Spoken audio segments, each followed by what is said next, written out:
When Jason and Mia Carter face blatant housing discrimination, they decide to fight back not just for themselves, but for everyone denied a fair chance at home ownership. What begins as a personal stand quickly turns into a national movement for housing justice, with powerful enemies and high stakes. From courtroom battles to the halls of Congress, the Carters' journey is full of challenges, victories, and a fight to change an entire system. Will they succeed, or will the forces against them be too strong? Stay tuned to find out, and don't forget to subscribe and comment below. How far would you go to fight for fairness? The warm morning sunlight filtered through the tall windows of Jason and Mia Carter's cozy kitchen, casting soft patterns across the hardwood floor. The smell of fresh coffee filled the air as Mia stood by the counter, pouring herself a cup. Outside, the sound of birds chirping and the distant hum of the city added a sense of calm to their weekend morning. For most, it was an ordinary day, but for Jason and Mia, it marked the beginning of something important. Jason, a tall man with a quiet intensity, sat at the kitchen table flipping through real estate listings. He glanced up at Mia as she joined him, her sleek black hair falling over her shoulders as she sipped her coffee. Dressed in a simple blue dress, Mia radiated a quiet elegance that belied her sharp mind and unwavering determination. "We're really doing this today, huh?" Jason said, setting the printout down with a smile. He was dressed casually in a short-sleeve shirt and dark pants, wanting to blend in as they prepared for their visit. Mia raised an eyebrow, half smiling. "Yep, the house on Lakeview Drive is a prime listing for the company. It's just one more step toward building what we've been working for." Lakeview Drive was part of a prestigious neighborhood just outside New York City, known for its exclusive gated communities, lush lawns, and grand estates. Securing a property there for their real estate agency, Carter Real Estate Group, would be a significant milestone. But for Jason and Mia, there was an underlying complexity to this visit. "You know they won't expect us to be the buyers," Jason added, his voice tinged with something deeper than casual conversation. Mia looked at him for a long moment, her lips tightening into a line. "No," she said softly. "They never do." The couple had worked hard to build their real estate empire from the ground up. As African-American business owners in an industry often dominated by powerful white real estate moguls, they had faced hurdles and prejudices throughout their journey. But none of it had stopped them. In fact, it had fueled their success, driving them to prove that they belonged in spaces where others had tried to push them out. Jason had grown up in a working-class neighborhood, and he knew all too well what it felt like to be on the outside looking in. He had watched his parents struggle to find affordable housing in decent neighborhoods, always getting turned away by landlords who saw their race before their potential. That experience had shaped him, and it was one of the reasons he had gone into real estate to change the narrative. Mia, on the other hand, had come from a family of intellectuals. Her parents were both college professors, and she had grown up in a relatively privileged environment, surrounded by books, education, and progressive ideals. But that didn't shield her from the sting of discrimination.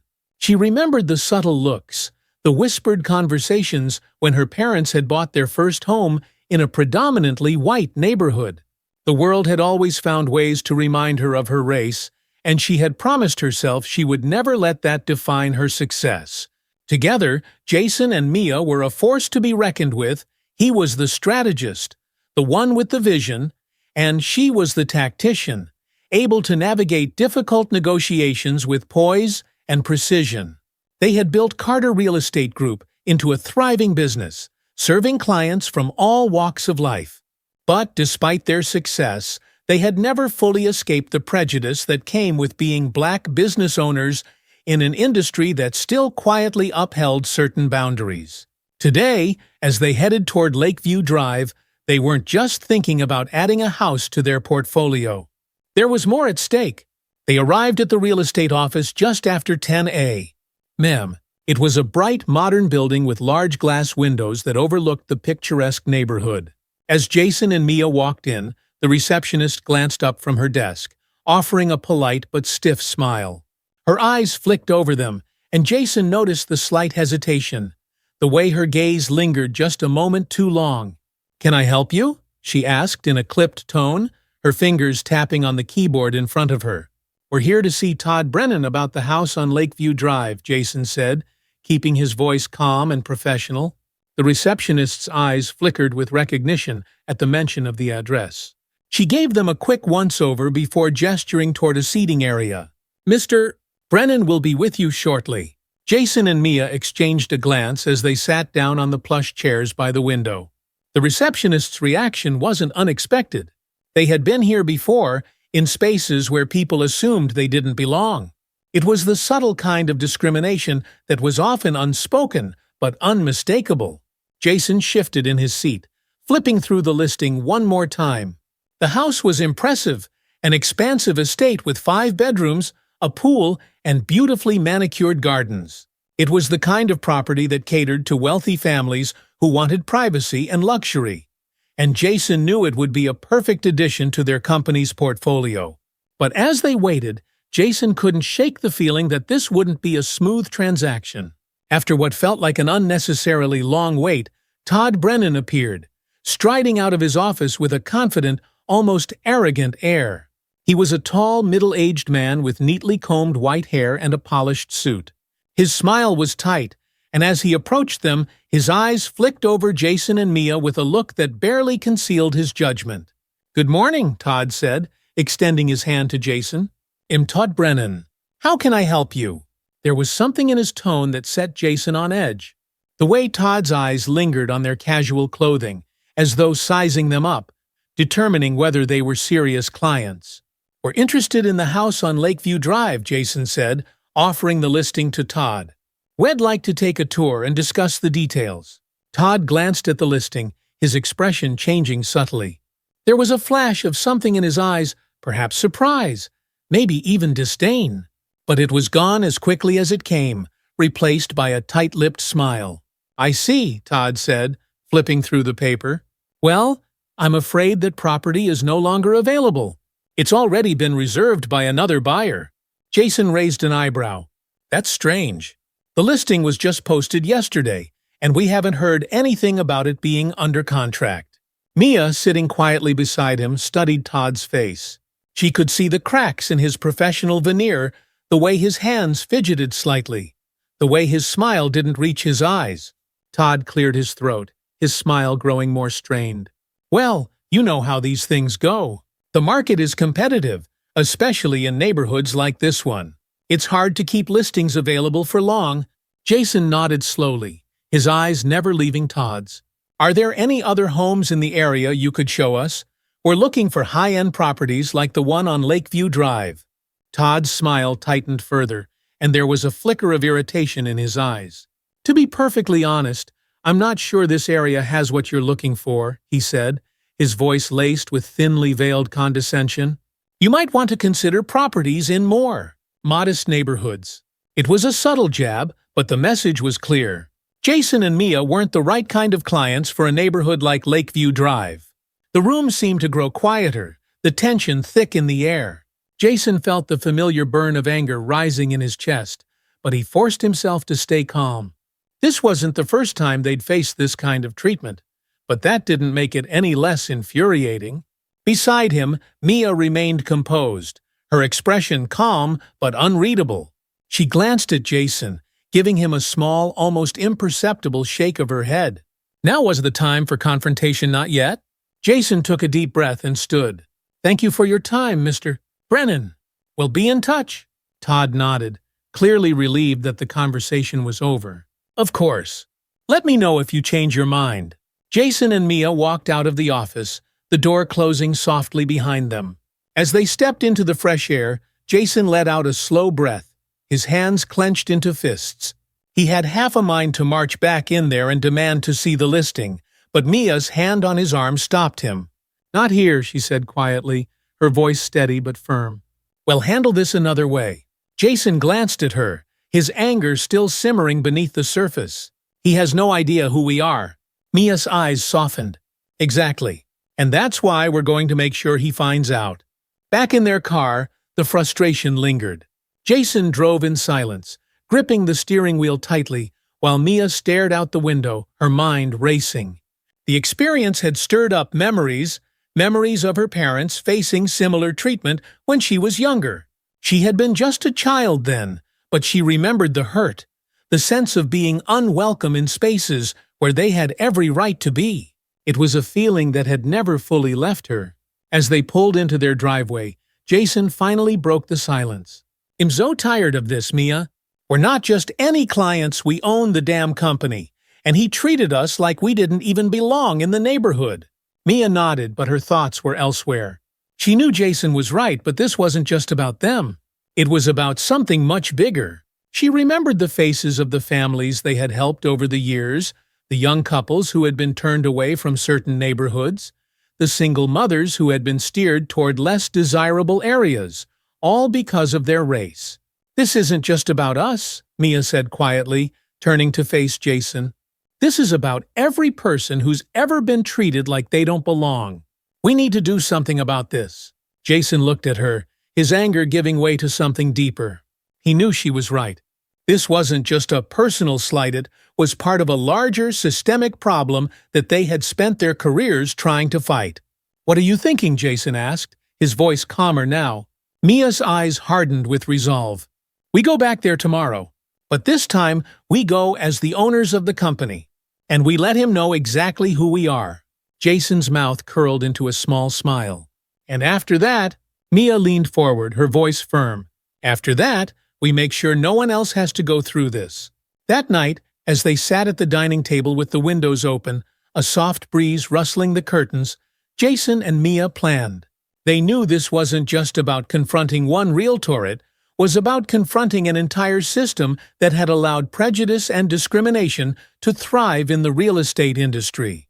They weren't just going to fight for themselves, they were going to fight for everyone who had been wronged. Jason glanced at Mia as she stared thoughtfully into the distance. "You ready for this?" Mia's gaze sharpened as she looked back at him. "I've been ready my whole life." The next day, armed with documentation proving their ownership of Carter Real Estate Group, Jason and Mia returned to the real estate office. This time, they weren't just prospective buyers, they were business owners ready to confront the prejudice that had tried to hold them back. As they walked into the office, Jason felt the weight of the moment. They weren't just standing up for themselves, they were standing up for every person who had ever been denied a chance because of the color of their skin. It was time to fight back, and they were more than ready. Jason and Mia stood outside the real estate office, the sun reflecting off the glass doors as they steeled themselves for what was about to happen. This was just another business meeting, it was personal. The documentation proving their ownership of Carter Real Estate Group felt heavy in Jason's briefcase, but it also felt like a shield, one that would protect them against the kind of discrimination they had faced the day before. The office lobby was quiet when they walked in, the same receptionist from the day before sitting behind the front desk. Her eyes flicked up briefly, and there was a moment of recognition in her gaze, followed by a flicker of confusion as she saw them again. "Good morning," Jason said, keeping his voice steady as they approached the desk. "We're here to see Todd Brennan." The receptionist blinked, her smile faltering slightly. "Mr. Brennan is in a meeting right now. May I ask what this is regarding?" Mia stepped forward, her voice calm but commanding. "Well, wait. This won't take long." The receptionist hesitated, clearly unsure of how to respond. She nodded slightly and picked up the phone, her voice dropping to a whisper as she informed Todd that Jason and Mia were back. They didn't have to wait long. Moments later, Todd Brennan appeared, striding out of his office with an air of barely concealed irritation. His eyes scanned the room before settling on Jason and Mia, and for the briefest second, Jason saw something flicker across his face. Surprise, maybe even unease. But it was quickly masked by the same tight-lipped smile he'd worn the day before. "You're back," Todd said, his voice dripping with forced politeness. "As I mentioned yesterday, the house on Lakeview Drive is no longer available." Jason didn't react immediately. Instead, he reached into his briefcase and pulled out the folder of documents. He opened it with calm precision and handed it to Todd without a word. Todd took the folder, his eyes narrowing in confusion as he glanced at the papers. His expression shifted slowly as he read, the color draining from his face as realization dawned. Jason watched as the arrogance slipped away, replaced by something that looked a lot like fear. "You," Todd stammered, his voice faltering. "You own this company?" Mia tilted her head slightly, her gaze sharp and unrelenting. "Yes," she said, her voice cool and controlled. "And we're here to talk about your behavior yesterday." For a moment, Todd looked as though he might try to defend himself, but the words seemed to die in his throat. His face reddened, and he swallowed hard, his hands trembling slightly as he fumbled to close the folder. "Look, I didn't realize," Todd began, his voice shaky. "I didn't mean anything by it. I thought—" Jason cut him off, his voice firm but calm. "You thought what? That we weren't suitable for the neighborhood, that we didn't belong there." Todd opened his mouth to respond, but Jason didn't give him a chance. "We're not here for excuses," Jason continued, his tone measured. "What you did yesterday wasn't just about one property. It's about the way you and people like you operate in this industry. You see someone who doesn't fit your idea of what a buyer should look like, and you shut them out. That ends now." Mia stepped forward, her eyes locked on Todd's. "Your actions weren't just unprofessional, they were discriminatory. And they reflect a much deeper problem in this business." Todd's face was flushed now, his hands trembling as he shifted uncomfortably. Two didn't mean he stammered again, but the weight of the situation was clearly settling in. Jason glanced at Mia, then back at Todd. "You have two options. You can resign or we'll take this further. And trust me, when we do, it won't just be your job on the line, it'll be your reputation, your license, and your career." Todd's eyes widened in panic. "Resign," he repeated, his voice barely above a whisper. Mia nodded. "Yes. And before you think about dragging this out, let me remind you that we have the resources, the evidence, and the platform to make sure this becomes public knowledge. Your choice." The silence that followed was suffocating. Todd's face was pale, his arrogance completely gone. He looked at the folder in his hands, then at Jason and Mia, clearly realizing he had no way out. Finally, he nodded slowly, his shoulders slumping in defeat. "I'll resign," Todd muttered, his voice barely audible. Jason gave a curt nod. "Good. Well, expect your resignation letter by the end of the day."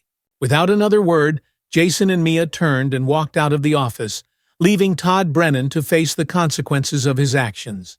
As they stepped back into the sunlight, Jason let out a long breath, the tension of the encounter finally easing. He glanced at Mia, who was still standing tall, her expression calm but unreadable. "You okay?" Jason asked, his voice softer now. Mia nodded, though her eyes were distant. "I'm fine." "But this isn't over." Jason understood. As satisfying as it was to confront Todd, they both knew that the problem was just one realtor's prejudice. It was something much bigger, something that needed to be addressed on a larger scale. "What do you want to do?" Jason asked, knowing that Mia had already been thinking about their next steps. Mia turned to him, her gaze steady. "We take this public. People need to know that this kind of discrimination still exists in the housing market. We're not just doing this for us, we're doing it for everyone who's been shut out of neighborhoods because of their skin color, their background, their income." Jason nodded, the fire in his chest reigniting. "You're right. This is bigger than just us." Mia smiled slightly, though there was a hardness in her eyes. "We've got the platform. We've got the story. Now we just need to make sure people hear it." That night, back at their home, Jason and Mia sat at their kitchen table, a laptop open in front of them. The soft hum of the evening breeze came through the open windows, but neither of them noticed. They were focused, determined. Jason had begun drafting an email to their legal team, detailing the events of the past few days and outlining their next steps. Meanwhile, Mia was reaching out to several reporters she had connections with, pitching the story. "This needs to be handled carefully," Mia said, her fingers flying across the keyboard. "We don't want it to look like we're just out for revenge. This is about shining a light on a systemic issue." Jason nodded, his brow furrowed in concentration. "We need to gather more stories, too. If we can show that this isn't just an isolated incident, it'll have more impact." Mia paused, her gaze sharpening as she considered his words. "I'll start reaching out to clients we've worked with in the past. People who faced similar discrimination but didn't have the means to fight it. If we can get them on record, it'll strengthen our case. Jason's eyes lit up with determination. We need to make this as public as possible. Social media, news outlets, everything. If people start talking about it, it'll put pressure on the real estate industry to change. Mia nodded. And if they resist, well, take it to court. We've got the legal team, and we've got the resources. They can't just ignore us. They worked late into the night, formulating their plan. This wasn't just about holding one realtor accountable. It was about challenging an industry that had allowed prejudice to thrive for far too long. And Jason and Mia were ready to lead the charge. The next morning, the first wave of their campaign hit the internet. Mia had crafted a powerful post detailing their experience with Todd Brennan, weaving it into a broader narrative about the discrimination that people of color still faced in the housing market. She included a call to action, encouraging others who had faced similar situations to share their stories.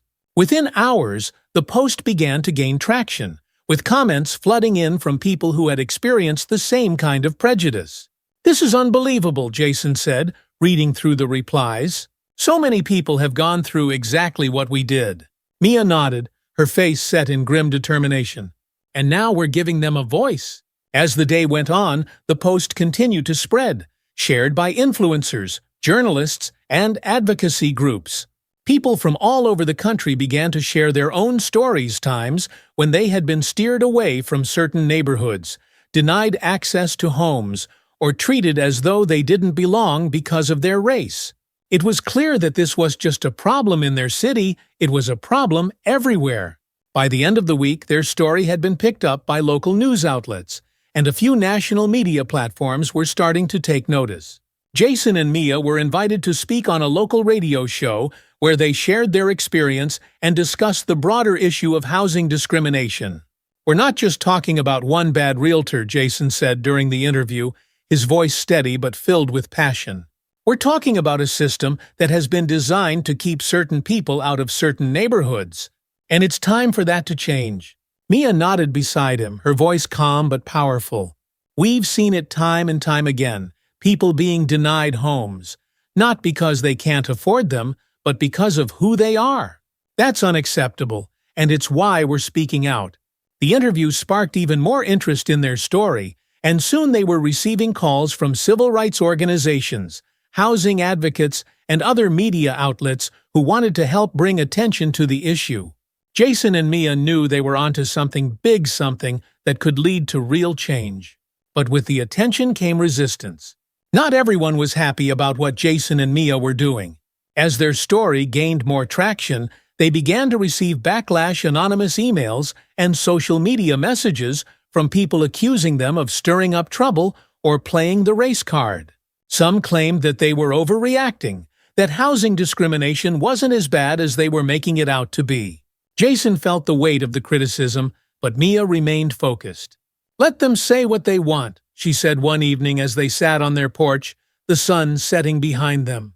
"We know the truth, and we've got the stories to back it up." Jason nodded, though he couldn't help but feel a sense of unease. The fight they were waging was bigger than he had anticipated, and the pushback was a reminder of just how deeply ingrained the problem was. "Do you ever think it's too much?" Jason asked, his voice quiet.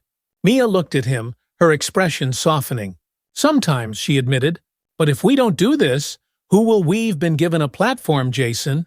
We have to use it." Jason sighed, running a hand through his hair. "You're right. It's just exhausting sometimes." Mia smiled gently, reaching for his hand. "I know. But we're not alone in this. We've got people behind us now. We're making a difference." Jason squeezed her hand, nodding. "Yeah, we are." Over the next few weeks, Jason and Mia's campaign continued to grow.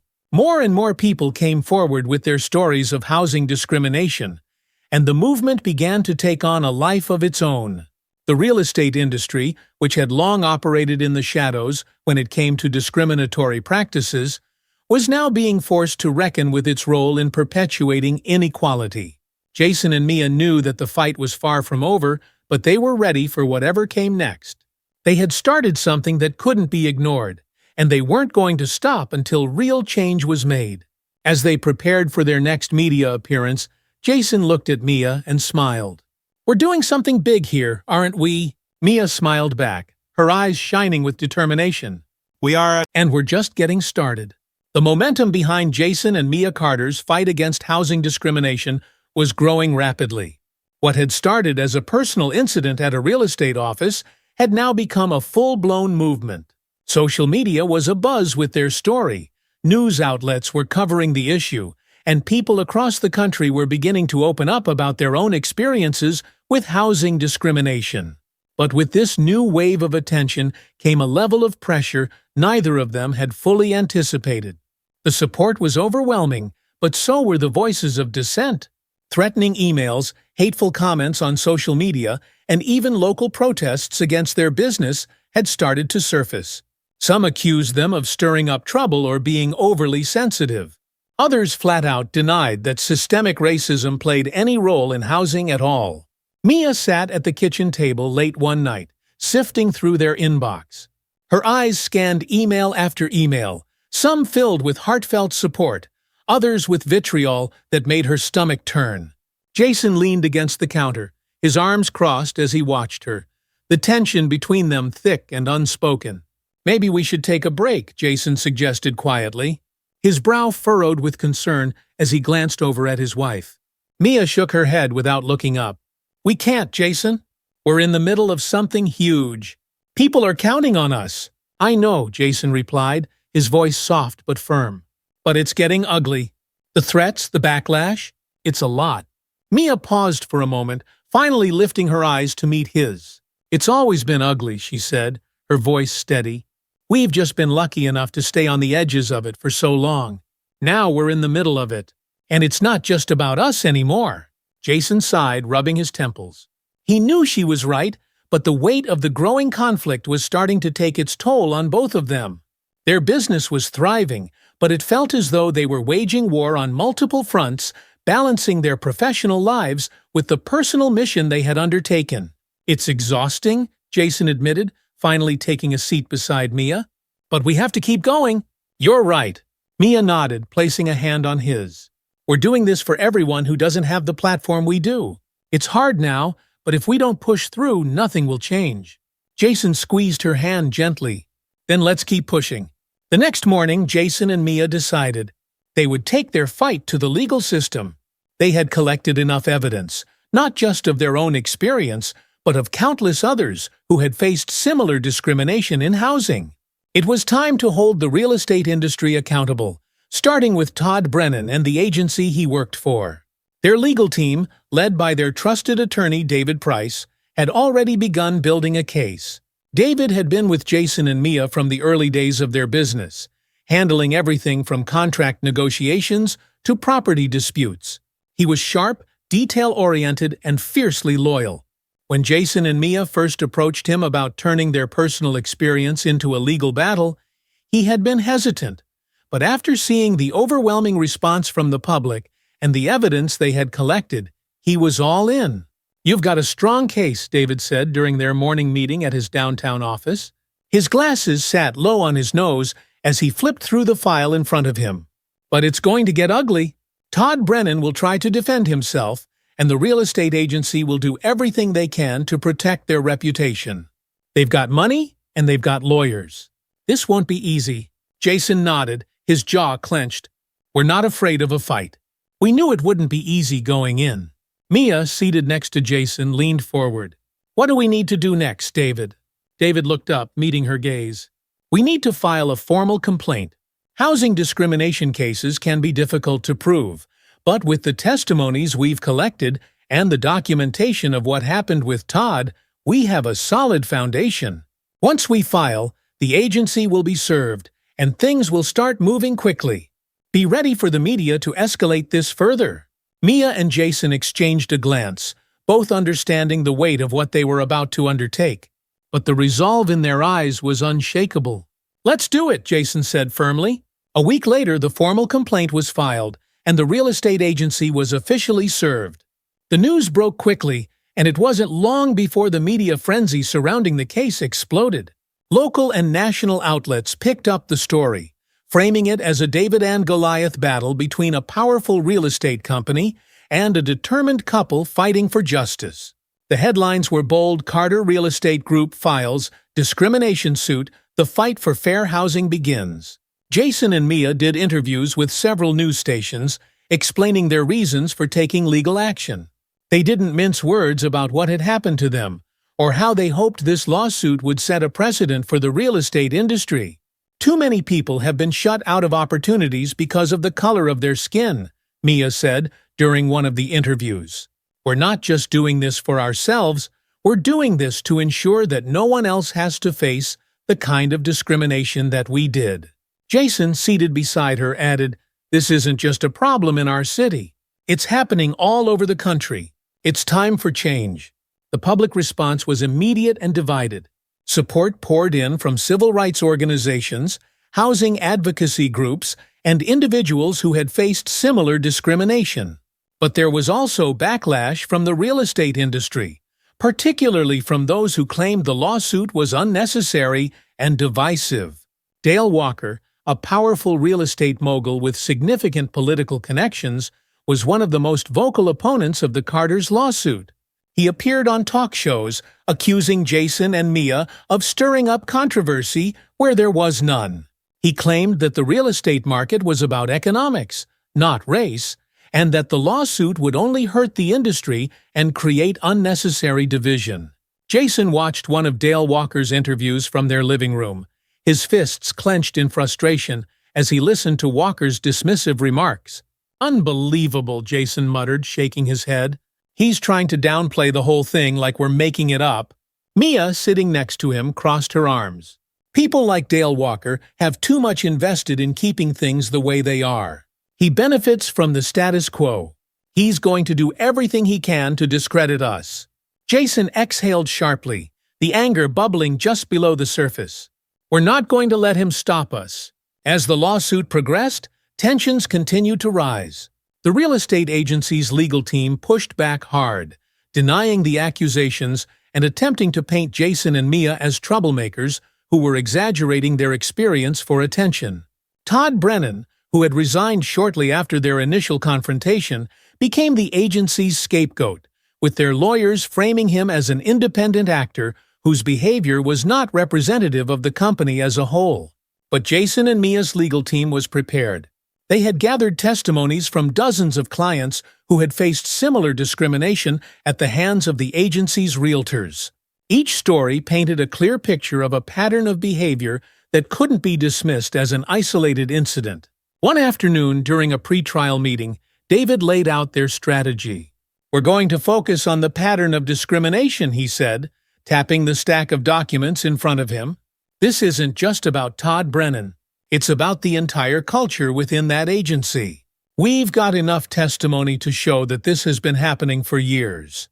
Mia nodded, her eyes sharp. "And we're going to make sure the public knows about every single story." As the case moved closer to trial, the media attention intensified. Protesters gathered outside the courthouse on both sides of the issue, some holding signs in support of the Carters, others accusing them of trying to tear down the real estate industry. Jason and Mia remained undeterred, knowing that the fight they were waging was bigger than the courtroom battle. Inside the courtroom, the atmosphere was tense. The real estate agency's legal team, led by a seasoned attorney named Margaret Hinton, was aggressive in their defense. Margaret had a reputation for being ruthless, and she wasted no time trying to discredit Jason and Mia. During one of the early hearings, she cross-examined Jason with a sharp edge to her voice. "Mr. Carter, isn't it true that your real estate company has benefited from the very system you're now accusing of being discriminatory?" Jason met her gaze without flinching. "Our company has worked hard to give people opportunities they've been denied by others. We've helped families who were turned away from neighborhoods because of the color of their skin. We've seen firsthand how this system works and how it fails people." Margaret's lips thinned. "But isn't it true that not every real estate transaction is about race? Sometimes it's simply about financial qualifications, correct?" Jason leaned forward slightly. "Financial qualifications are part of the process. But when you steer people away from certain neighborhoods, when you make assumptions about where someone belongs based on how they look, that's not about finances. That's discrimination.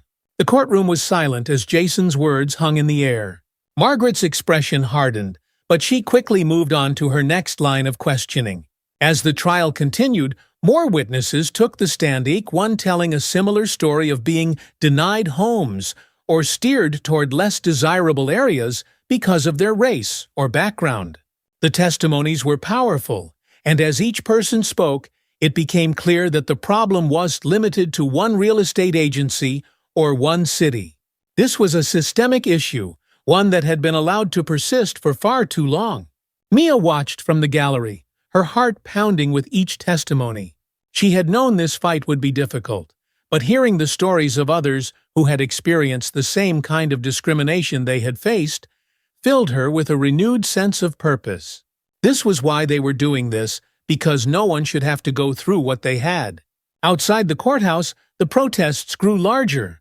Civil rights groups held rallies in support of Jason and Mia, while industry groups organized counter-protests, accusing the Carters of trying to ruin the real estate market. The tension was palpable, but Jason and Mia refused to back down. One afternoon, as they were leaving the courthouse, a reporter approached them, microphone in hand. "Mr.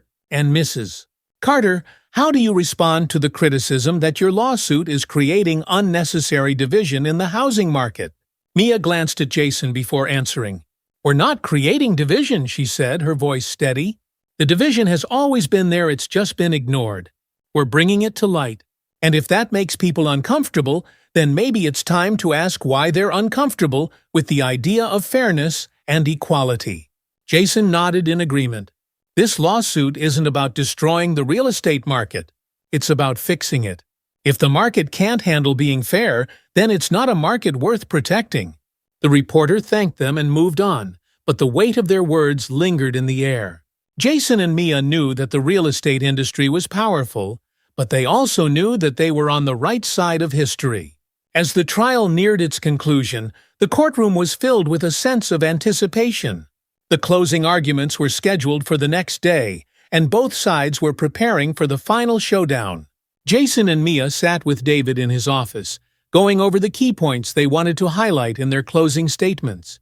"This is our chance to make the jury understand the broader impact of what's happening," David said, his voice measured but firm.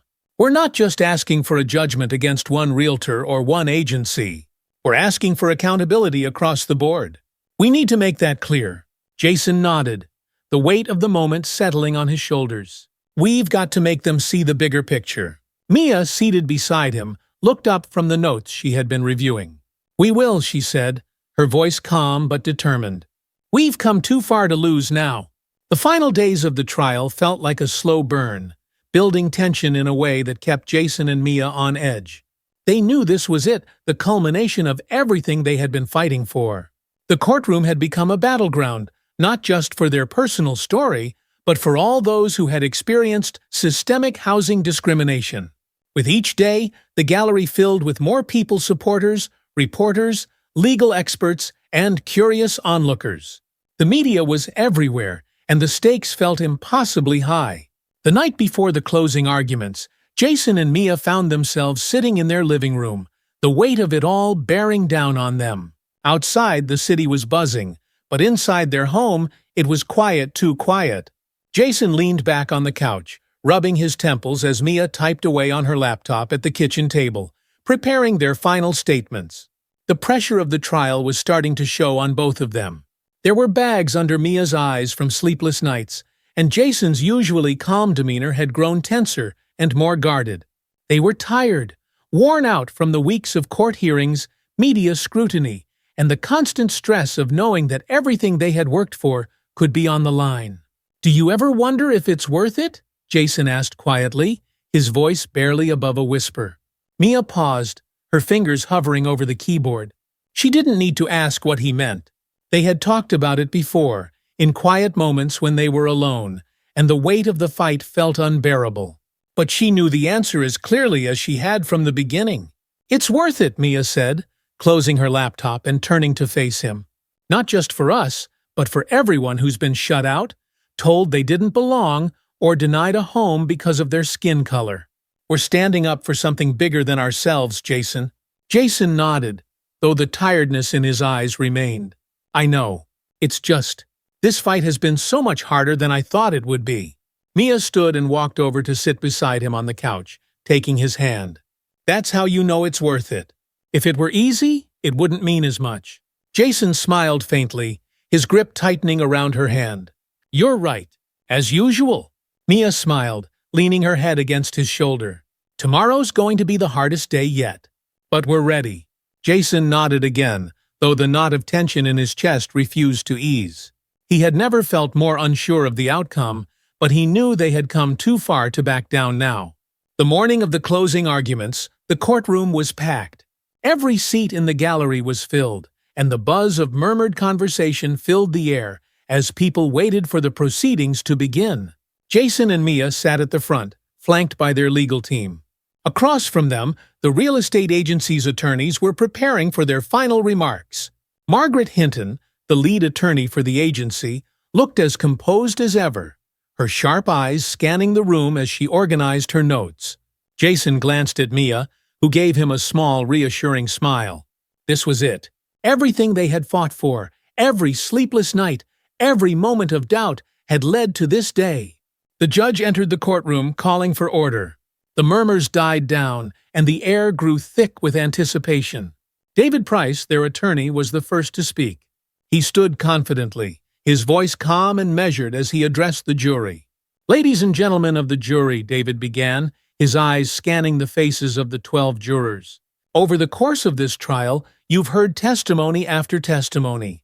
You've seen evidence emails, reports, documentation that show a clear pattern of discriminatory practices within this real estate agency.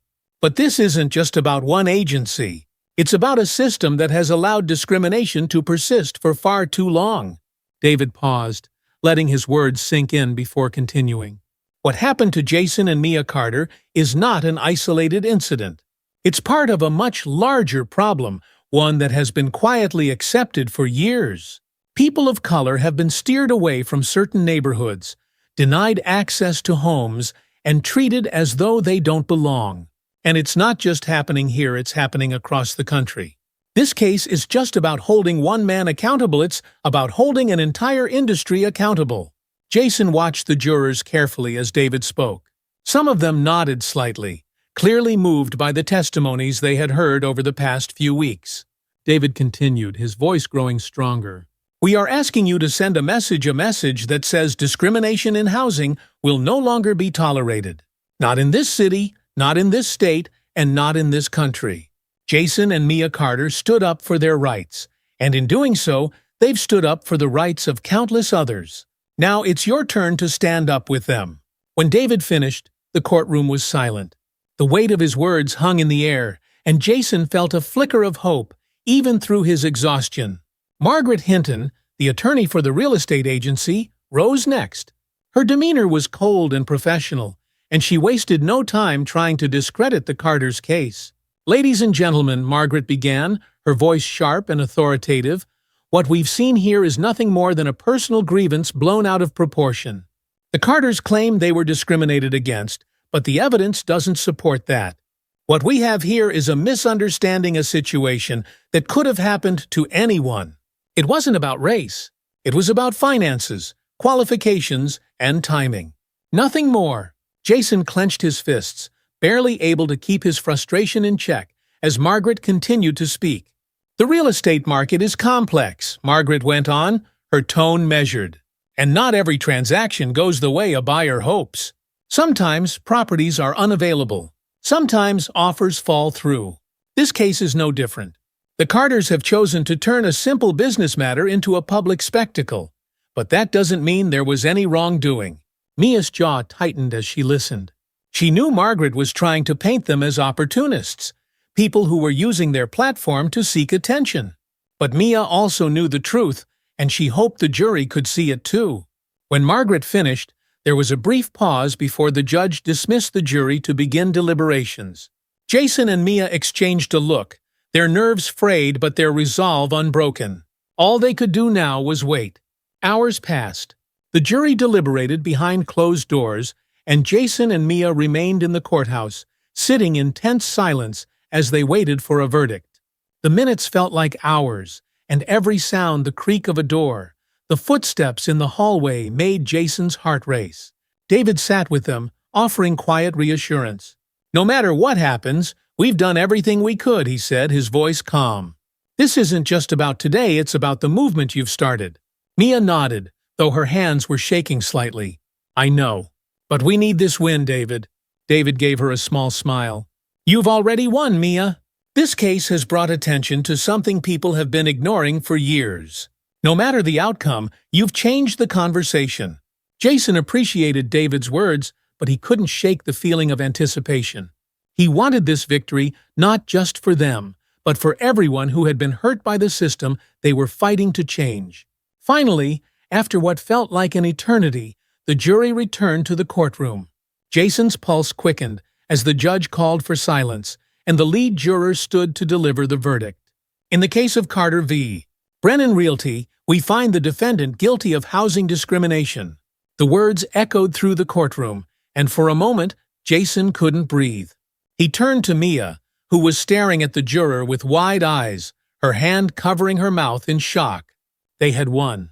The relief hit them like a wave, and before Jason could even process it, Mia had thrown her arms around him, holding him tightly, as tears of joy filled her eyes.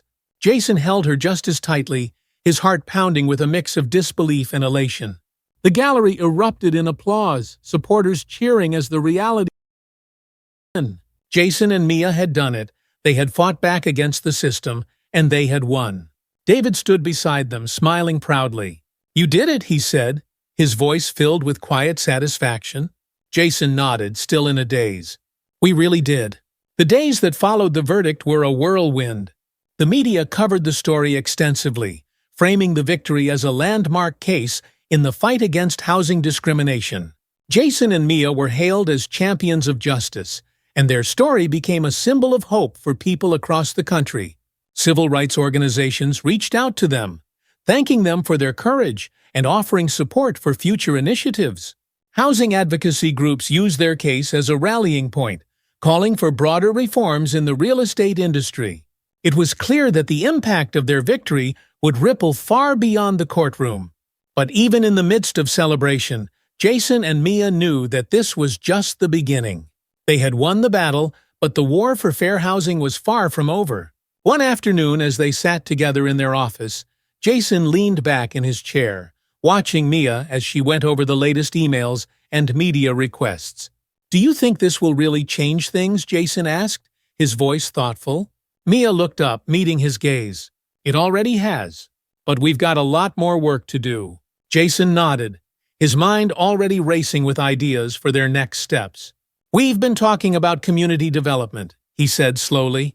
"Maybe it's time to start something bigger, something that goes beyond just one case."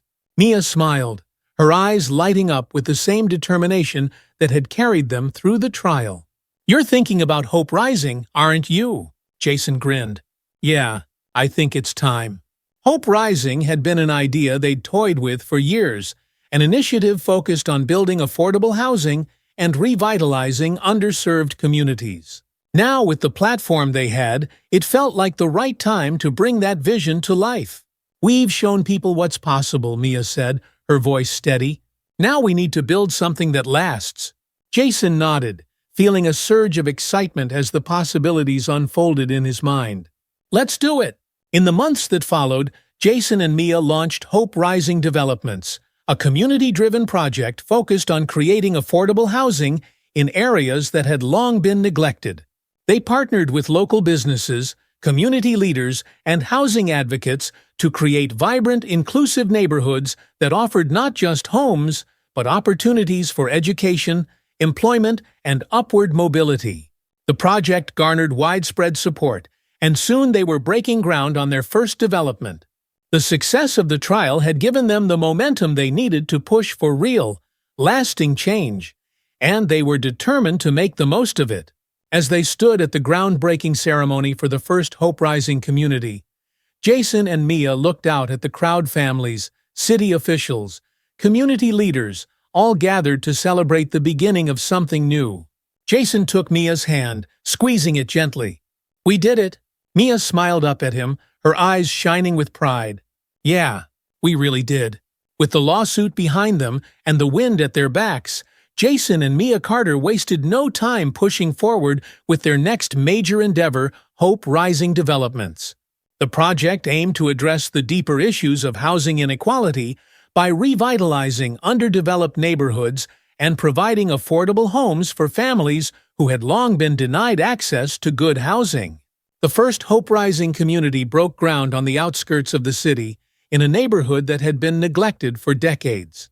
The land had once been home to old, crumbling factories, but the Carters saw potential.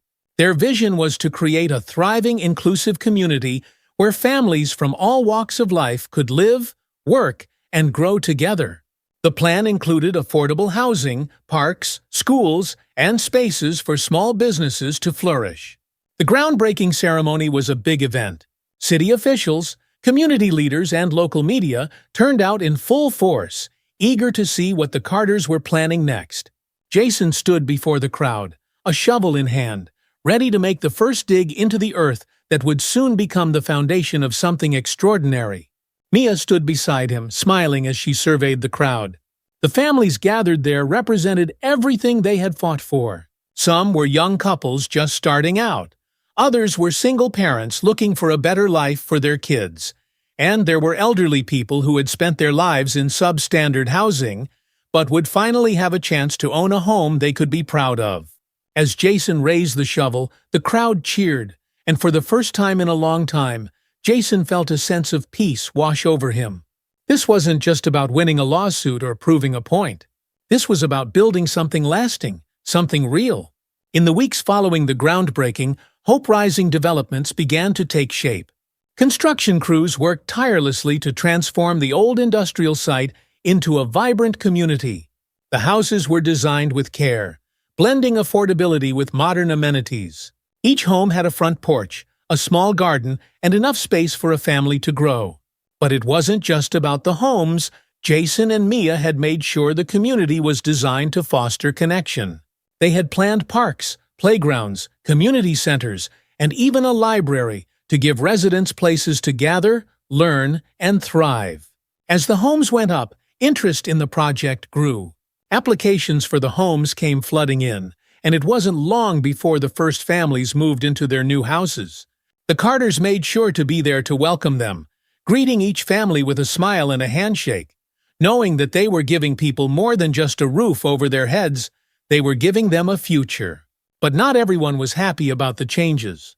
As Hope Rising grew, so did the resistance from powerful developers and real estate moguls who saw the project as a threat to their profit-driven model. Dale Walker, a well-known real estate tycoon, had been one of the most vocal opponents of the Carters' lawsuit. Now he was determined to stop Hope Rising in its tracks. Walker had deep pockets and political connections, and he wasn't afraid to use them. He started a media campaign against Hope Rising, accusing the project of undermining property values and interfering with the natural housing market. He argued that the Carters were forcing diversity into neighborhoods that didn't want it, and that their project would lead to economic instability. Jason watched one of Walker's interviews on the evening news. His jaw clenched as he listened to the man dismiss the importance of affordable housing. Walker's voice was slick and confident, his words carefully chosen to stoke fear in the minds of homeowners who were resistant to change. "This project isn't about building strong communities," Walker said during the interview, his eyes gleaming with smug satisfaction. "It's about forcing an agenda that doesn't align with the free market." What Jason and Mia Carter are doing is nothing short of social engineering. And mark my words, it's going to fail. Jason turned off the TV, his hands trembling with anger. "He's not going to stop, is he?" he muttered. Mia, who had been sitting beside him, reached for his hand, her expression calm but determined. "No, he won't," she said softly, "but neither will we." The attacks from Dale Walker and his allies continued, but Jason and Mia refused to back down. They doubled their efforts, reaching out to community leaders, local officials, and even policymakers at the state level to ensure Hope Rising would not be derailed by corporate greed. They knew they had the support of the families who were already benefiting from the project, and that gave them the strength to push forward. As word spread about the success of Hope Rising, more cities and towns began to reach out to the Carters, asking for help in launching similar initiatives. Jason and Mia were thrilled at the prospect of expanding their work, but they also knew they needed to be strategic. They didn't want to stretch themselves too thin or risk losing control of the core values that had driven their mission from the start. "This isn't just about building houses," Mia said one afternoon as they sat in their office, reviewing plans for the next phase of development. "It's about building communities that can sustain themselves long after we're gone." Jason nodded, his eyes scanning the blueprints. "Exactly. We're not just developers, we're community builders. If we want this to last, we need to make sure we're empowering the people who live here to take ownership of their neighborhoods." Mia smiled, her heart swelling with pride. "We've always known that, Jason. And now we're making it a reality." Hope Rising continued to grow, and the community thrived. Families who had once struggled to find decent housing were now proud homeowners. The neighborhood buzzed with activity, children playing in the parks, small businesses opening their doors, and residents coming together to form neighborhood associations that would ensure the community remained strong and vibrant. But the Carters' work was far from over. Even as Hope Rising succeeded, they knew that the fight for housing equality was still ongoing. Across the country, families were still being denied homes because of their race, background, or economic status. Jason and Mia were determined to take the lessons they had learned and apply them on a larger scale. A year after the launch of Hope Rising, Jason and Mia found themselves in Washington, D.C., speaking before Congress about the need for stronger federal housing policies. Their victory in court had given them a platform, and they were using it to advocate for national legislation that would address housing discrimination and promote affordable housing initiatives across the country. Standing in front of the House Committee on Financial Services, Mia delivered a powerful testimony that left the room silent. "We've seen firsthand what happens when people are denied the opportunity to own a home," Mia said, her voice steady but filled with emotion. "It's not just about shelter, it's about dignity, stability, and opportunity. Homeownership is one of the most important ways families build wealth and security. Yet for too long, entire communities have been locked out of that opportunity simply because of the color of their skin or the neighborhood they come from." Jason stood beside her, his heart swelling with pride as Mia continued. "We started Hope Rising because we believe that everyone deserves a place to call home, a place where they can feel safe and supported. But we can't do it alone. We need stronger policies that ensure fair access to housing, that prevent discrimination, and that promote the kind of inclusive communities that will strengthen our country for generations to come." When Mia finished speaking, the room erupted in applause, and Jason knew that their message had resonated. They had come so far from the days of fighting a single realtor's discriminatory practices. Now, they were pushing for change on a national level, and people were listening. In the months that followed their testimony, Jason and Mia worked closely with housing advocates and lawmakers to draft new legislation that would create stronger protections against housing discrimination and provide funding for affordable housing projects like Hope Rising. The bill, titled the Fair Housing and Community Development Act, was introduced to Congress with bipartisan support, and though it would take time to pass, the Carters were optimistic that they had started a movement that would bring real, lasting change. Back in their hometown, Hope Rising had expanded into other parts of the city. New homes were being built, new families were moving in, and the community continued to thrive. Jason and Mia remained closely involved, visiting the neighborhood regularly and working with local leaders to ensure the project remained true to its original mission. One afternoon, as they walked through the neighborhood greeting residents and admiring the progress that had been made, Mia turned to Jason with a smile. "Can you believe how far we've come?" she asked, her eyes filled with wonder. Jason chuckled, shaking his head. "Sometimes it still feels like a dream. But then I look around, and I see all these families who finally have a place to call home, and I realize it's real. We did this? Mia nodded, her heart full. We did, but we didn't do it alone. We had the support of so many people, the community, the families, the advocacy. That's what makes it all so special. Jason wrapped his arm around her shoulders, pulling her close. You're right, and it's only going to get better from here. As they continued to walk through the neighborhood, hand in hand, they were greeted by the sounds of children laughing and playing, the chatter of neighbors sharing stories, and the hum of life filling the air. This was what they had always dreamed of, a place where people of all backgrounds could come together and thrive. Jason glanced at Mia, his heart swelling with pride and love. We built something beautiful here, he said softly. Mia smiled, leaning her head against his shoulder. Yes, we did. And it's just the beginning. 1 year later, Hope Rising was no longer just a local initiative, it had become a model for affordable housing and community development across the country. Cities from coast to coast were reaching out to Jason and Mia for help in replicating the success of their project. What had started as a fight against discrimination had blossomed into a movement that was changing lives. Jason and Mia were recognized for their work at numerous events, receiving awards and honors from civil rights organizations, housing advocacy groups, and even government officials. But through it all, they remained focused on their mission to build communities where everyone had a chance to succeed. One evening, as they stood on the porch of their own home, watching the sunset over the city they loved, Jason wrapped his arm around Mia's waist, pulling her close.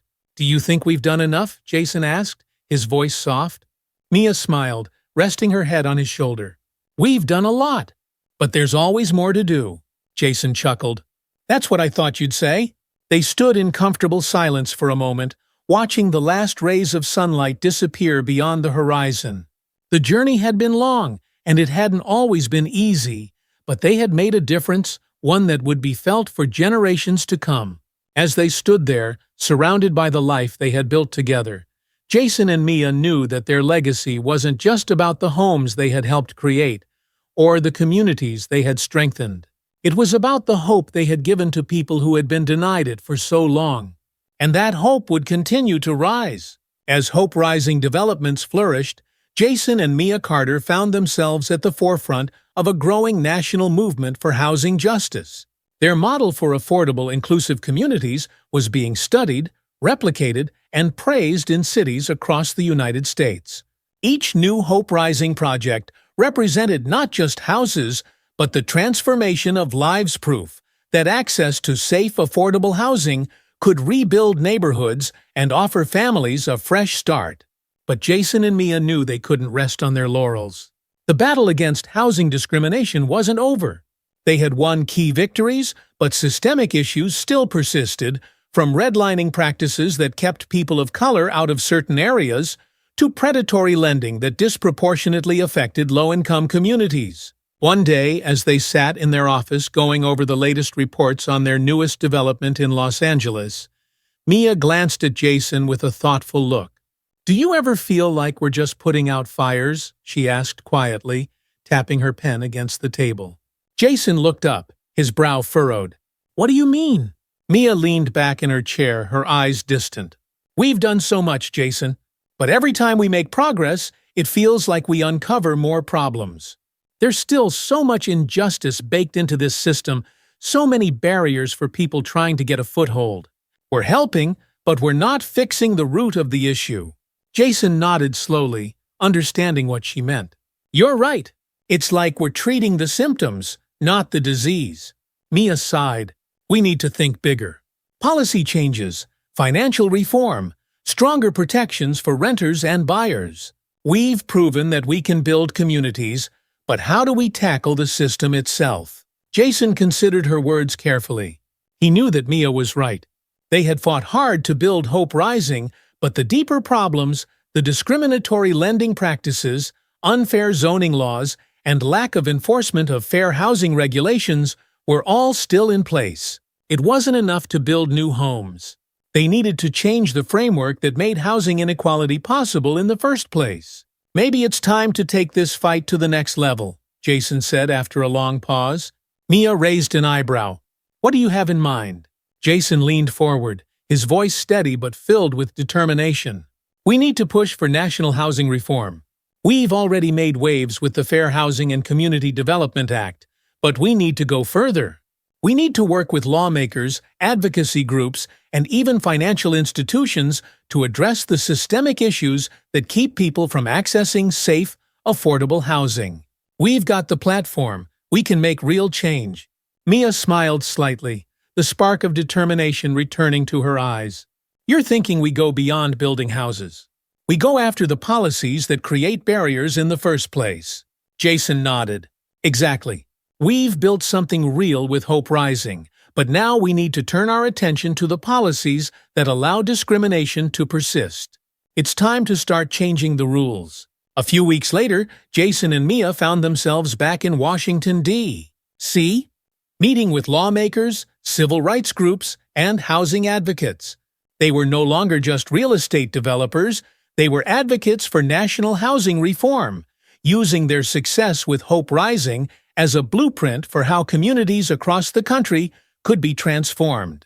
They began working closely with the National Fair Housing Alliance (NFHA) and other key organizations to draft comprehensive legislation aimed at addressing the root causes of housing inequality.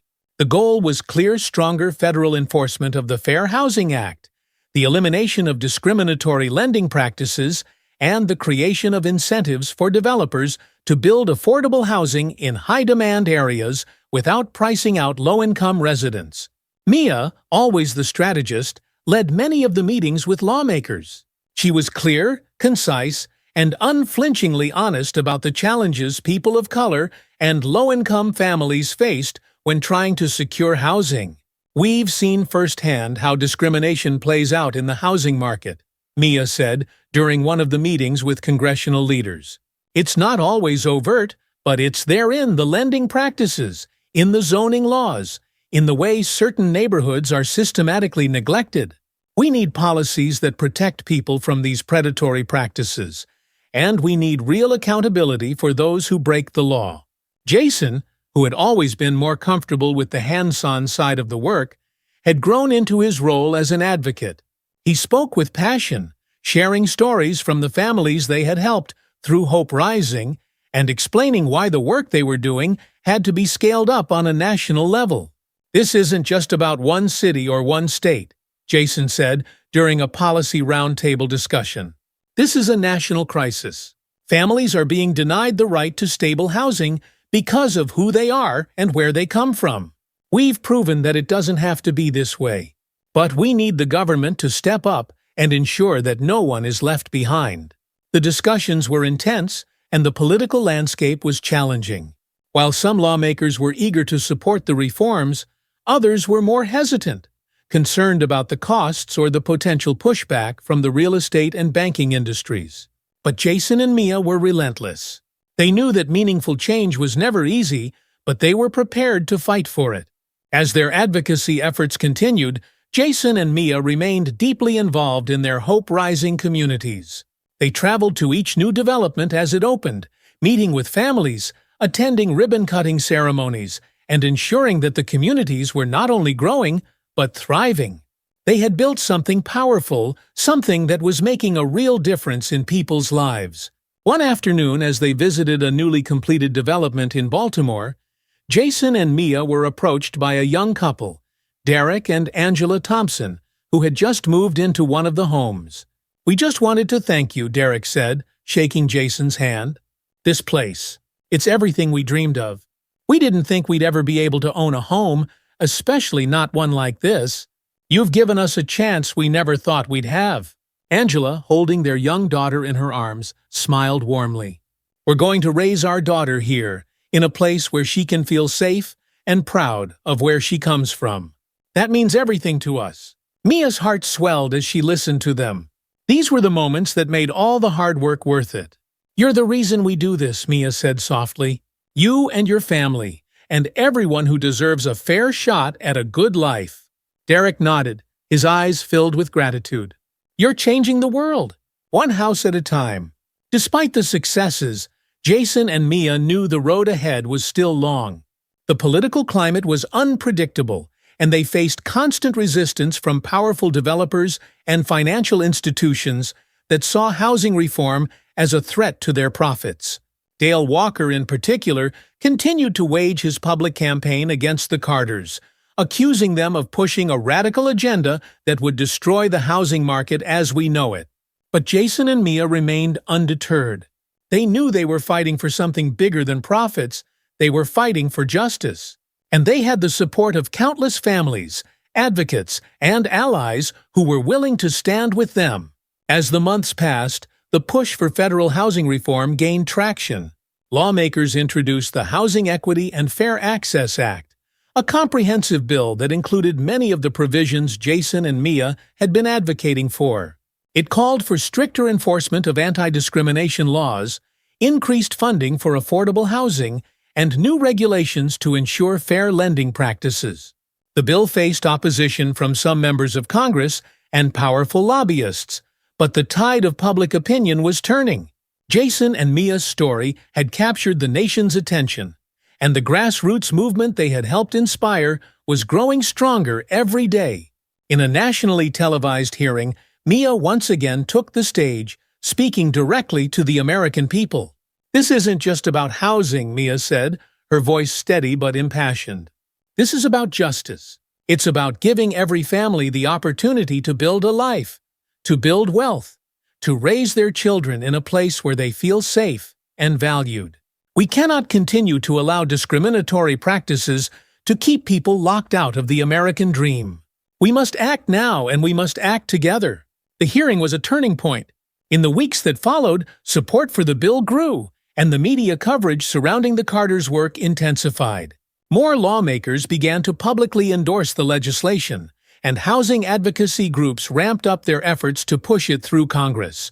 By the end of the year, the Housing Equity and Fair Access Act passed both houses of Congress and was signed into law by the President. It was a historic moment, and Jason and Mia were there to witness it, standing alongside lawmakers and advocates who had fought tirelessly for change. As they stood on the steps of the Capitol, watching as the President signed the bill into law, Jason felt a profound sense of accomplishment.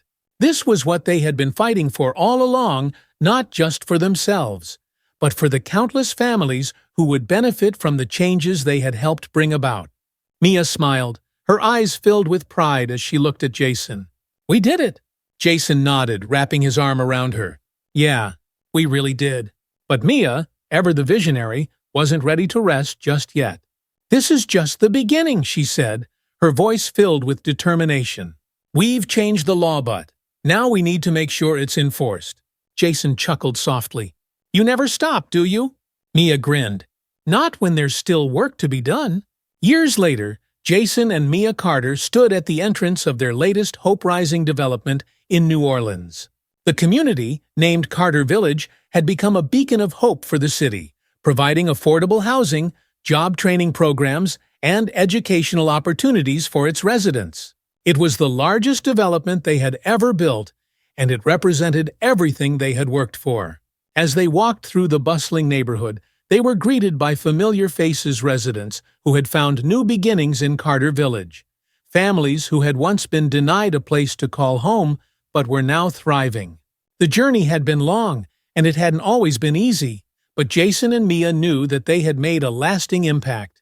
They had fought for justice, and they had won one law, one community, one family at a time. Standing on the edge of the playground, watching children laugh and play, Jason turned to Mia, a content smile on his face. "We've built something incredible," he said softly. Mia nodded, her heart full. "We have, and it's going to last." Jason looked out at the horizon, the sun setting over the rooftops of the homes they had helped create. This is what it's all about, isn't it?" Mia smiled, leaning into him. "Yes, it is." They stood there, hand in hand, knowing that they had left a legacy of hope and change. Their fight for housing justice wasn't over, but they had come so far, and the future was brighter than ever. If you enjoyed this story and want to hear more about inspiring journeys, don't forget to like this video and subscribe to our channel. Hit the notification bell so you never miss an update on the latest stories of change, justice, and hope. Subscribe today and join us as we continue to explore stories that make a difference. The company had to choose a side. Either it stood for the values of fairness and inclusion, or it would continue to enable discriminatory practices. "We're prepared to take this to court," Olivia said, her tone firm. "But we'd prefer to resolve this internally, with full accountability and corrective action." Jenna Riley's actions have been damaging to both the company and its passengers. It's time for her to take responsibility. Jenna's lawyer, Robert, leaned forward, his voice firm but clearly on the defensive. "Ms. Brooks, Miss Carter, I think we can all agree that this situation has been difficult for everyone involved. But let's not lose sight of the fact that Jenna was acting within her role as a flight attendant, trying to ensure the safety and comfort of all passengers." Ava cut him off again, her patience wearing thin. "No, Mr.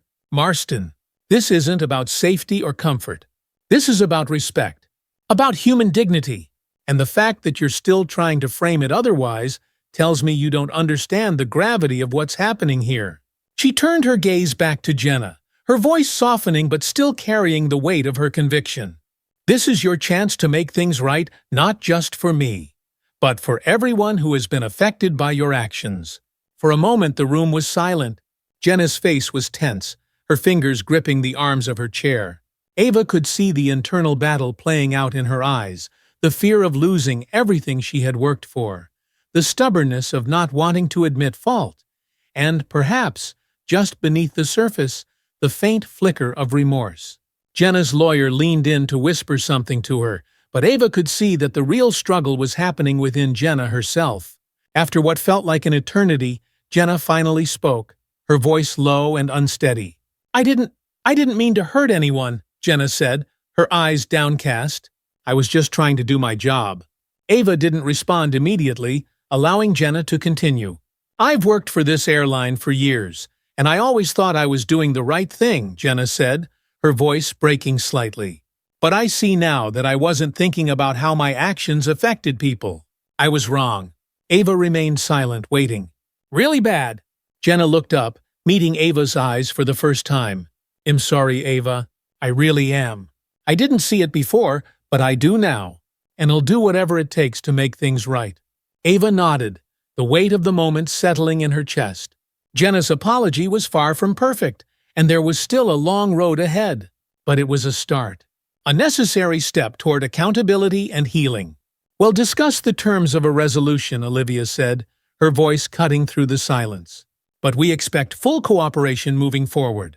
This isn't just about closing the case, it's about making sure that this never happens again."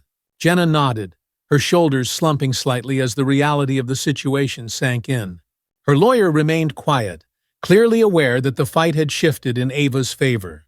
Ava glanced at David and the other executives, who were still processing the gravity of what had just unfolded.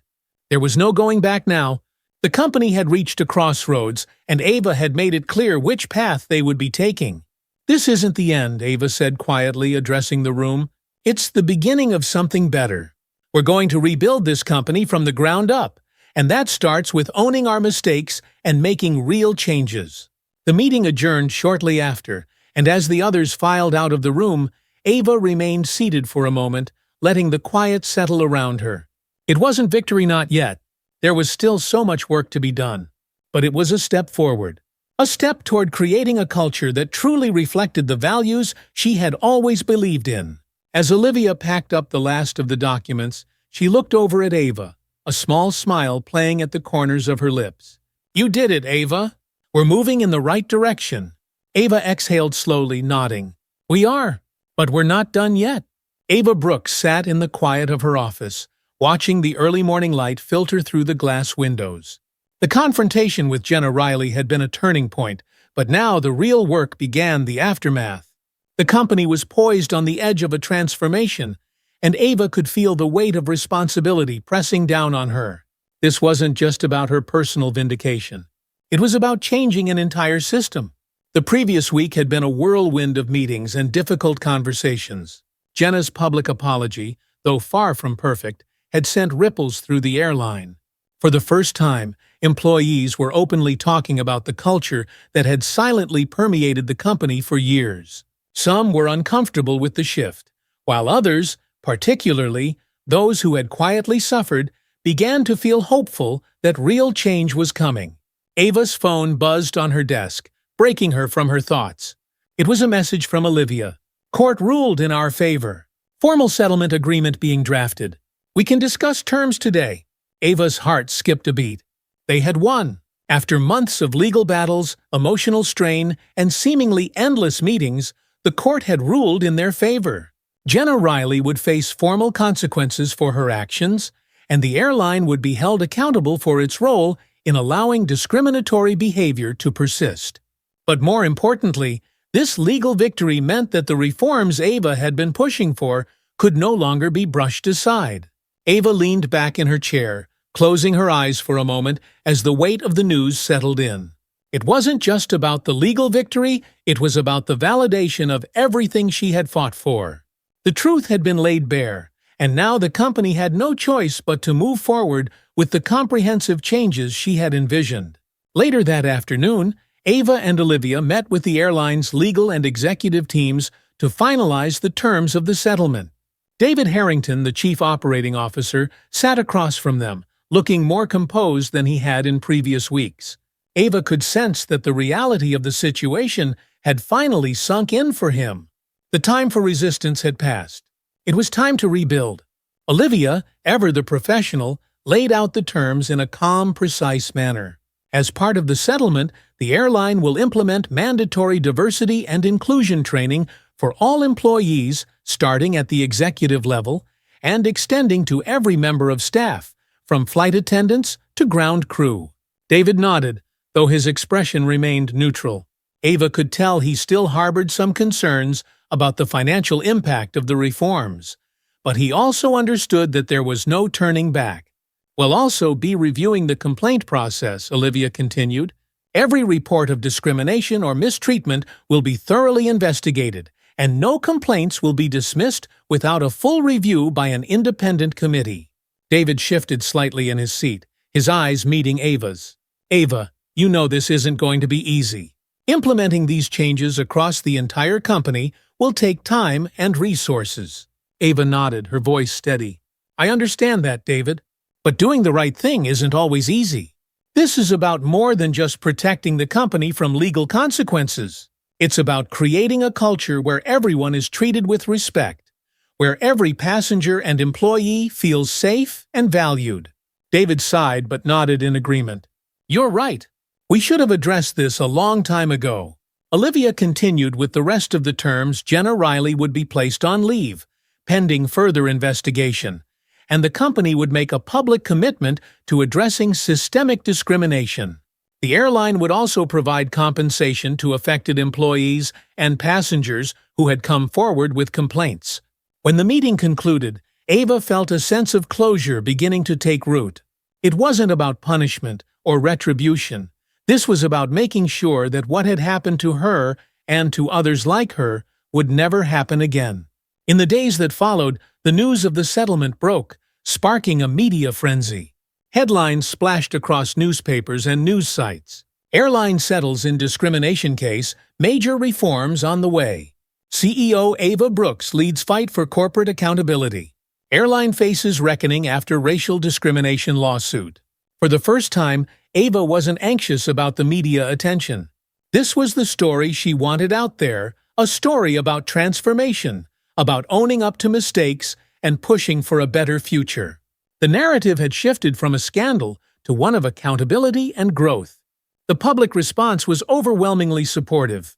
Messages flooded in from across the world, customers, employees, and even people who had never flown with the airline, thanking Ava for standing up, for refusing to let the issue be swept under the rug.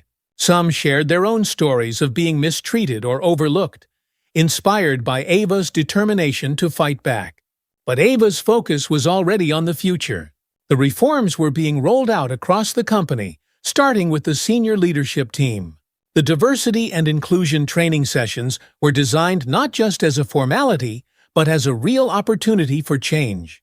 The program would include practical workshops where employees would learn how their unconscious biases could affect their work, and how to create a more inclusive environment for all passengers. Ava personally oversaw the training for the executive team, determined to ensure that the changes started at the top. She stood at the front of the room, addressing the group of senior leaders, some of whom had been with the company since its inception. "This is where the real work begins," Ava said, her voice strong but filled with purpose. "It's not enough to implement policies. We have to live them. We have to show our employees, our customers, and the world that we're committed to being better." There were murmurs of agreement around the room, but Ava knew that words were only the beginning. Action was what mattered now. Real change required commitment, and she was prepared to lead that charge. A few weeks later, as the dust settled and the company began to adjust to the new changes, Ava found herself sitting in her office once again, looking out at the city skyline. The sun was setting, casting a warm glow over the buildings. The long journey, filled with emotional highs and lows, was finally beginning to pay off. Her phone buzzed with a message from Olivia. "Training sessions going well. Staff feedback is positive so far. We're making progress." Ava smiled, feeling a sense of quiet satisfaction. The path had been difficult, but every step had been worth it. The culture of the airline was shifting, little by little, toward one of fairness and respect. There was still much work to be done, but the foundation had been laid. A knock at the door pulled her from her thoughts. It was Christine Larkin, the former flight attendant who had come forward with her testimony. She had recently rejoined the airline in a new role, part of the newly formed Diversity and Inclusion Committee. "Ava, do you have a minute?" Christine asked, stepping into the office. "Of course," Ava replied, motioning for her to sit. Christine smiled, her eyes filled with a mixture of gratitude and pride. "I just wanted to thank you for everything. I never thought I'd have the courage to speak up, but you made that possible. And now things are really changing." Ava's smile widened. "You don't have to thank me, Christine. You're the one who had the courage to come forward. This change, it's because of all of us." Christine nodded, her eyes shining with emotion. "I've been talking to some of the newer flight attendants, and they're already noticing a difference. People are more aware, more mindful of how they treat passengers. It's a start, but it's a good one."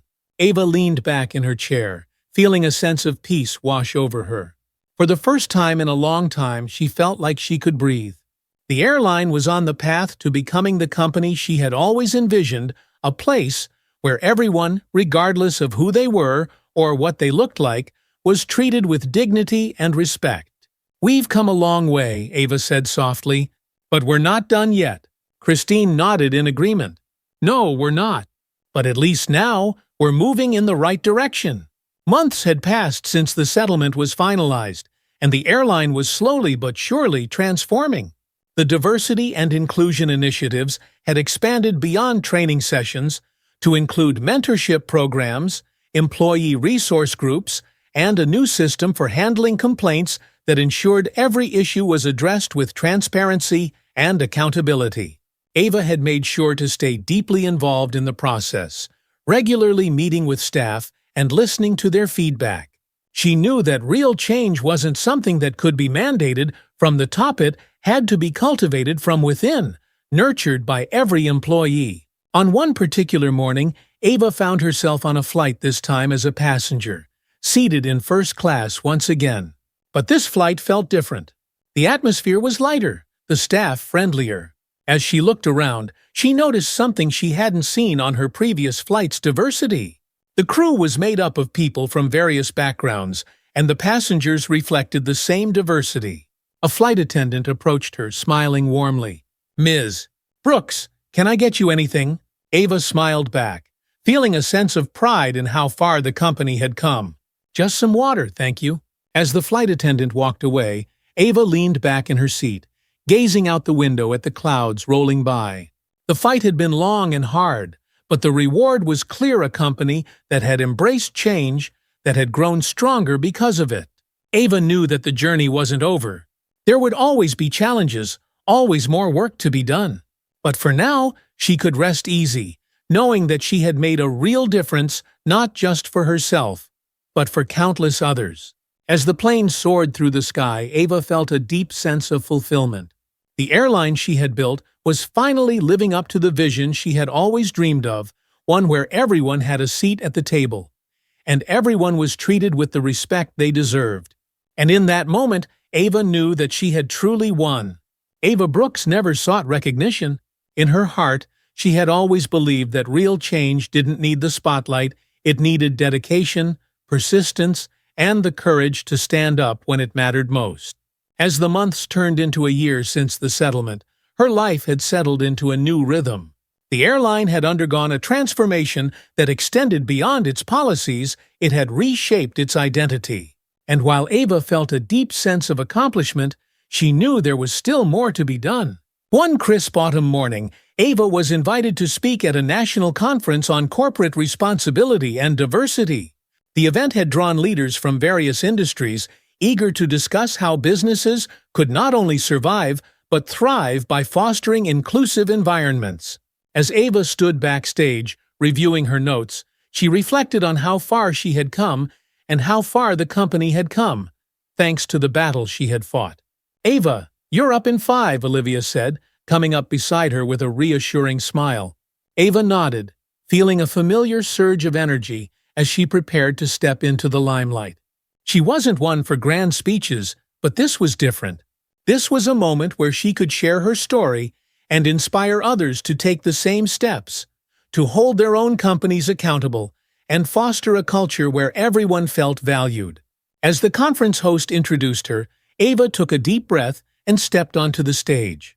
The bright lights of the auditorium illuminated the hundreds of faces watching her intently, but she wasn't nervous. She was ready. "Good morning," Ava began, her voice strong yet warm. "Thank you for having me here today. I want to start by saying that change doesn't happen overnight. It doesn't happen because one person decides it's time. It happens when a collective force within a company, a community, or a society says enough is enough." The audience was silent, their attention fixed on Ava as she continued. "A little over a year ago, I stood in the same position many of you are in, now leading a company, grappling with complex issues, and faced with a decision that would define not just my business, but who I was as a leader. The story many of you know began with a single flight, a flight where I, a black woman, a CEO, was made to feel like I didn't belong in a seat I had rightfully paid for. But that flight was just the catalyst." Ava paused, letting the weight of her words settle in. "What followed was a journey of accountability, one where I and my team had to confront the uncomfortable truth that even the company I had built had allowed a toxic culture to take root. It wasn't easy. There were moments when I wanted to step back, moments when I questioned whether the fight was worth it. But it was worth it. Because it wasn't just about me, it was about every person who had ever felt marginalized, dismissed, or disrespected because of who they were or how they looked." The audience remained silent, hanging on to every word. The auditorium was packed, the hum of conversation filling the air as Marcus stood backstage, waiting for his turn to speak. "We've implemented diversity and inclusion training across every level of our company, restructured our complaint processes to ensure that no voice goes unheard, and fostered an environment where our employees and passengers know that they are valued. But I'm not here to talk about our success. I'm here to challenge you all to look within your own organizations. Because the truth is, this issue isn't isolated to one company, one industry, or one country." A few heads nodded in agreement. Ava could feel the connection she was building with the room. "This isn't just about doing what's good for business, though. Let me assure you, it is good for business. It's about doing what's right. It's about standing for something, even when it's difficult, even when it's uncomfortable. As leaders, we have the power to create environments where everyone, regardless of race, gender, background, or status, feels like they belong." Ava took another breath, softening her tone as she prepared to close. "It took one moment, one incident, to start the change within my company. But it took the commitment of many, my legal team, my employees, my fellow leaders, to see that change through. I ask each of you today to go back to your organizations and ask yourself, what kind of culture am I building? And is it one where every person feels respected? They had lived it too. The lights dimmed slightly, and the conference host returned to the stage, thanking Ava for her powerful words. As she walked off stage, Olivia was there to greet her, smiling with pride. "You were incredible," Olivia said, giving Ava a light pat on the back. "You might not love public speaking, but you have a gift for it." Ava laughed softly. "I just spoke from the heart. Hopefully, it makes a difference." Olivia nodded. "It will. Believe me, it will." Back at the office, life had settled into a new normal. Ava continued to oversee the company's transformation, but she had also shifted her focus to broader initiatives, helping other businesses implement the same reforms she had championed within her airline. Her work was no longer confined to her own company. She had become a voice for change across industries, a role model for other leaders who wanted to create inclusive environments. A few days after the conference, Ava received an unexpected email. It was from Jenna Riley. "Ava, I hope this message finds you well. I've been thinking a lot about everything that happened over the past year. It's taken me a long time to process, but I wanted to reach out to thank you. Not for what happened, but for showing me what accountability looks like. I've been doing a lot of reflecting, and I've started working on myself. I've enrolled in a course on cultural sensitivity and inclusion, and am taking steps to understand how my actions affected you and others. I realize now that I was part of the problem, and for that, I am truly sorry. I don't expect forgiveness, but I wanted you to know that I'm committed to becoming better. I hope that in time, I can be part of the solution. Thank you again, Jenna."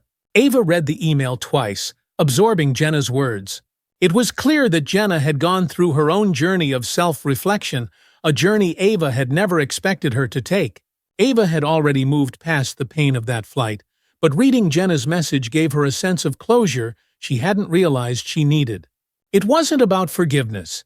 It was about knowing that change, real change, was possible, even for those who had been part of the problem. Ava replied simply, "I appreciate your message, Jenna. Wishing you the best on your journey." As the months rolled on, Ava's work continued to expand. She partnered with nonprofits focused on workplace diversity, spoke at universities, and even sat down with government officials to discuss policies that would encourage corporate accountability. Her airline had become a model for other companies looking to reform their practices, and Ava had become a leader not just in business, but in the fight for social justice. One evening, as she sat in her penthouse apartment, sipping tea and looking out at the city skyline, Ava felt a profound sense of peace.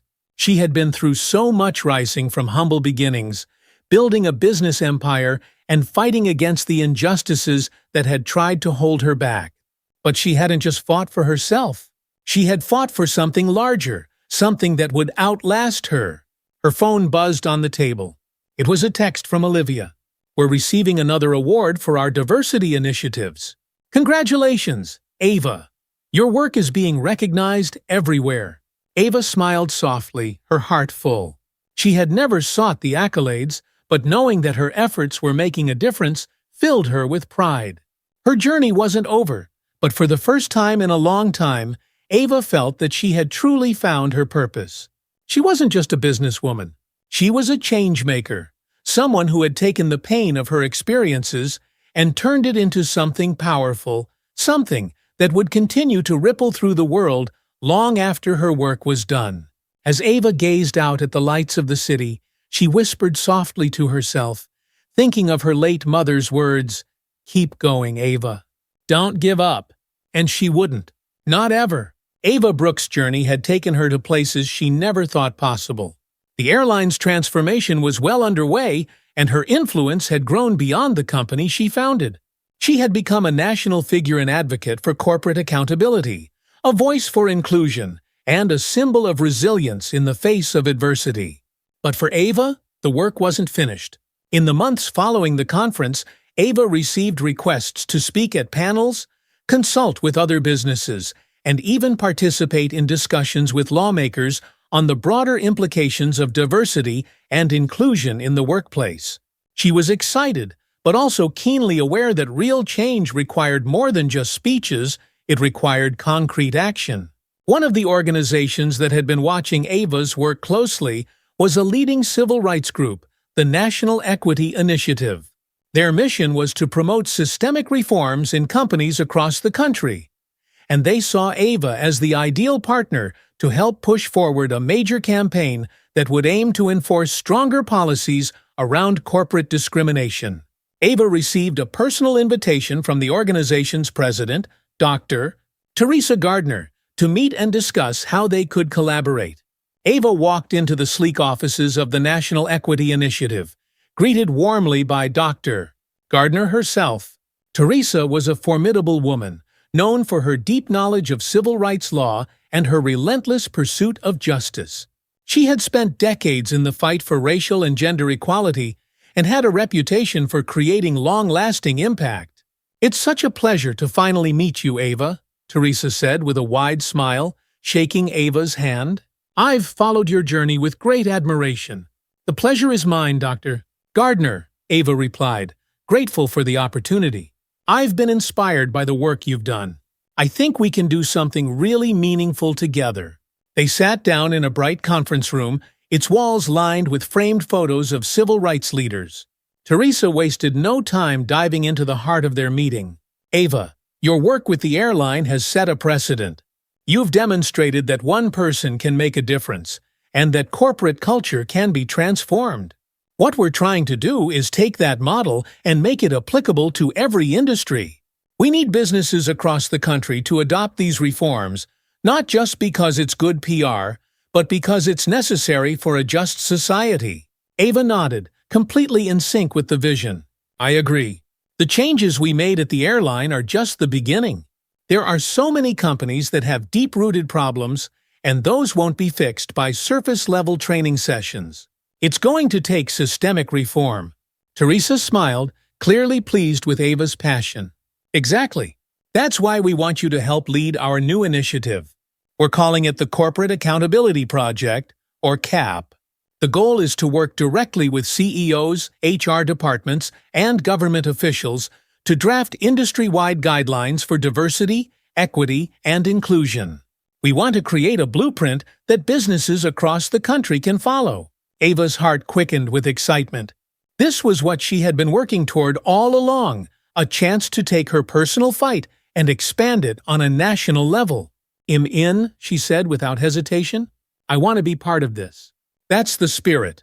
The Corporate Accountability Project gained momentum quickly, attracting interest from major corporations, lawmakers, and nonprofit organizations alike.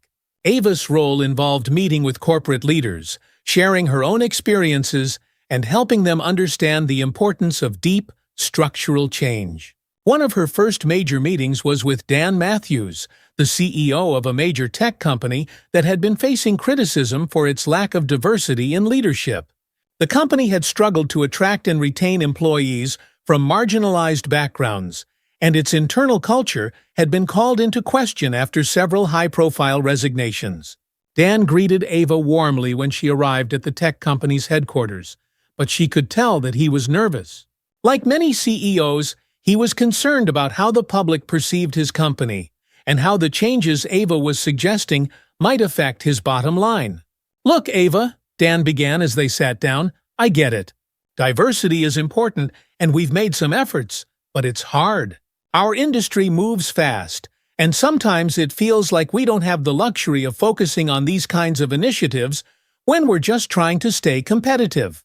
Ava smiled, understanding the pressure Dan was under. But she wasn't going to let him off the hook. "Dan, I know you're trying to run a successful business. People look at me differently because of how I look, because of where my family is from." Dan's eyes flickered, and Ava could see that her words were resonating. She leaned in, her voice calm but firm.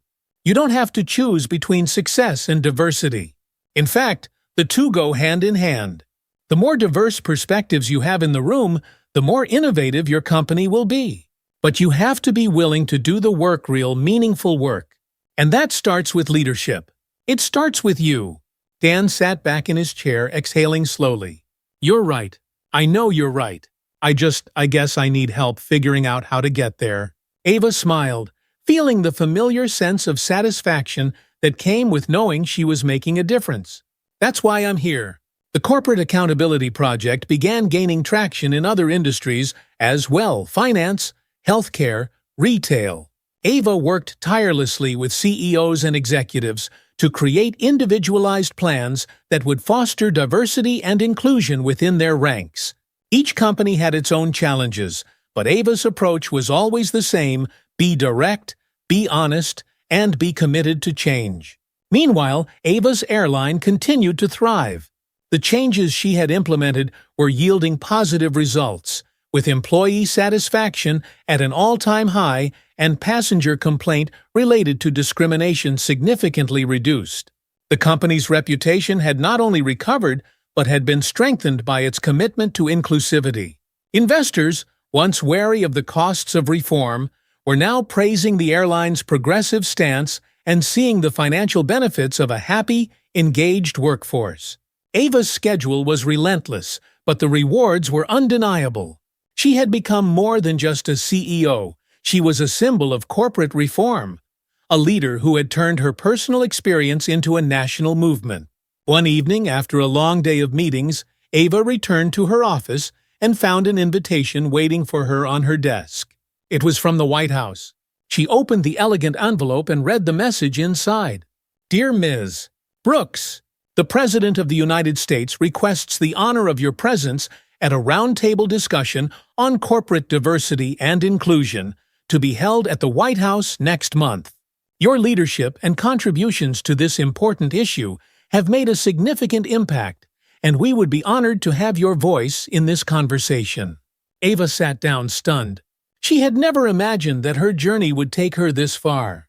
From fighting a single battle on a flight to being invited to the White House to discuss national policies on corporate accountability, it was more than she had ever dreamed of. As she sat in the quiet of her office, the weight of the invitation settled in. This was no longer just about her airline, or even about the companies she had worked with through the Corporate Accountability Project. This was about shaping the future of the entire country's approach to diversity, inclusion, and fairness in the workplace. Ava picked up the phone and called Olivia. You're not going to believe this, she said, a smile spreading across her face. I just got invited to the White House. As Ava walked out of her office that day, the sun shining brightly above her, she felt a deep sense of peace. She had spent her life fighting for what she believed in, and now she could see the fruits of that labor everywhere she looked. Her legacy wasn't just in the companies she had transformed, or the policies she had helped implement. It was in the lives she had touched, the people who had found their voices, who had broken through barriers, and who were now carrying the torch forward. Ava smiled as she stepped into the bustling street, knowing that her work would live on through the countless leaders she had inspired. This was her legacy, a world where everyone had the opportunity to thrive, where diversity was celebrated, and where accountability was the foundation of every successful business. And even though the work was far from over, Ava knew that she had made a lasting difference. If you've been inspired by Ava's journey and want to hear more stories about leadership, accountability, and creating positive change in the world, make sure to subscribe to our channel. Together, we can continue spreading the message of inclusion and fairness and help build a world where everyone has the opportunity to succeed. Stay tuned for more stories of transformation and leadership, because real change begins with us. Hit that subscribe button and don't miss out on the next chapter of this incredible journey. It's about a system that has been built to ignore the needs of people of color. It's about a culture that allows bias to go unchecked, because it's easier to look the other way. The audience was silent, their attention fully on Marcus. But we can change that, he continued. We've seen it happen before. When we come together, when we hold institutions accountable, we can make real progress. But it's not going to happen overnight. It's going to take sustained effort, and it's going to take all of us.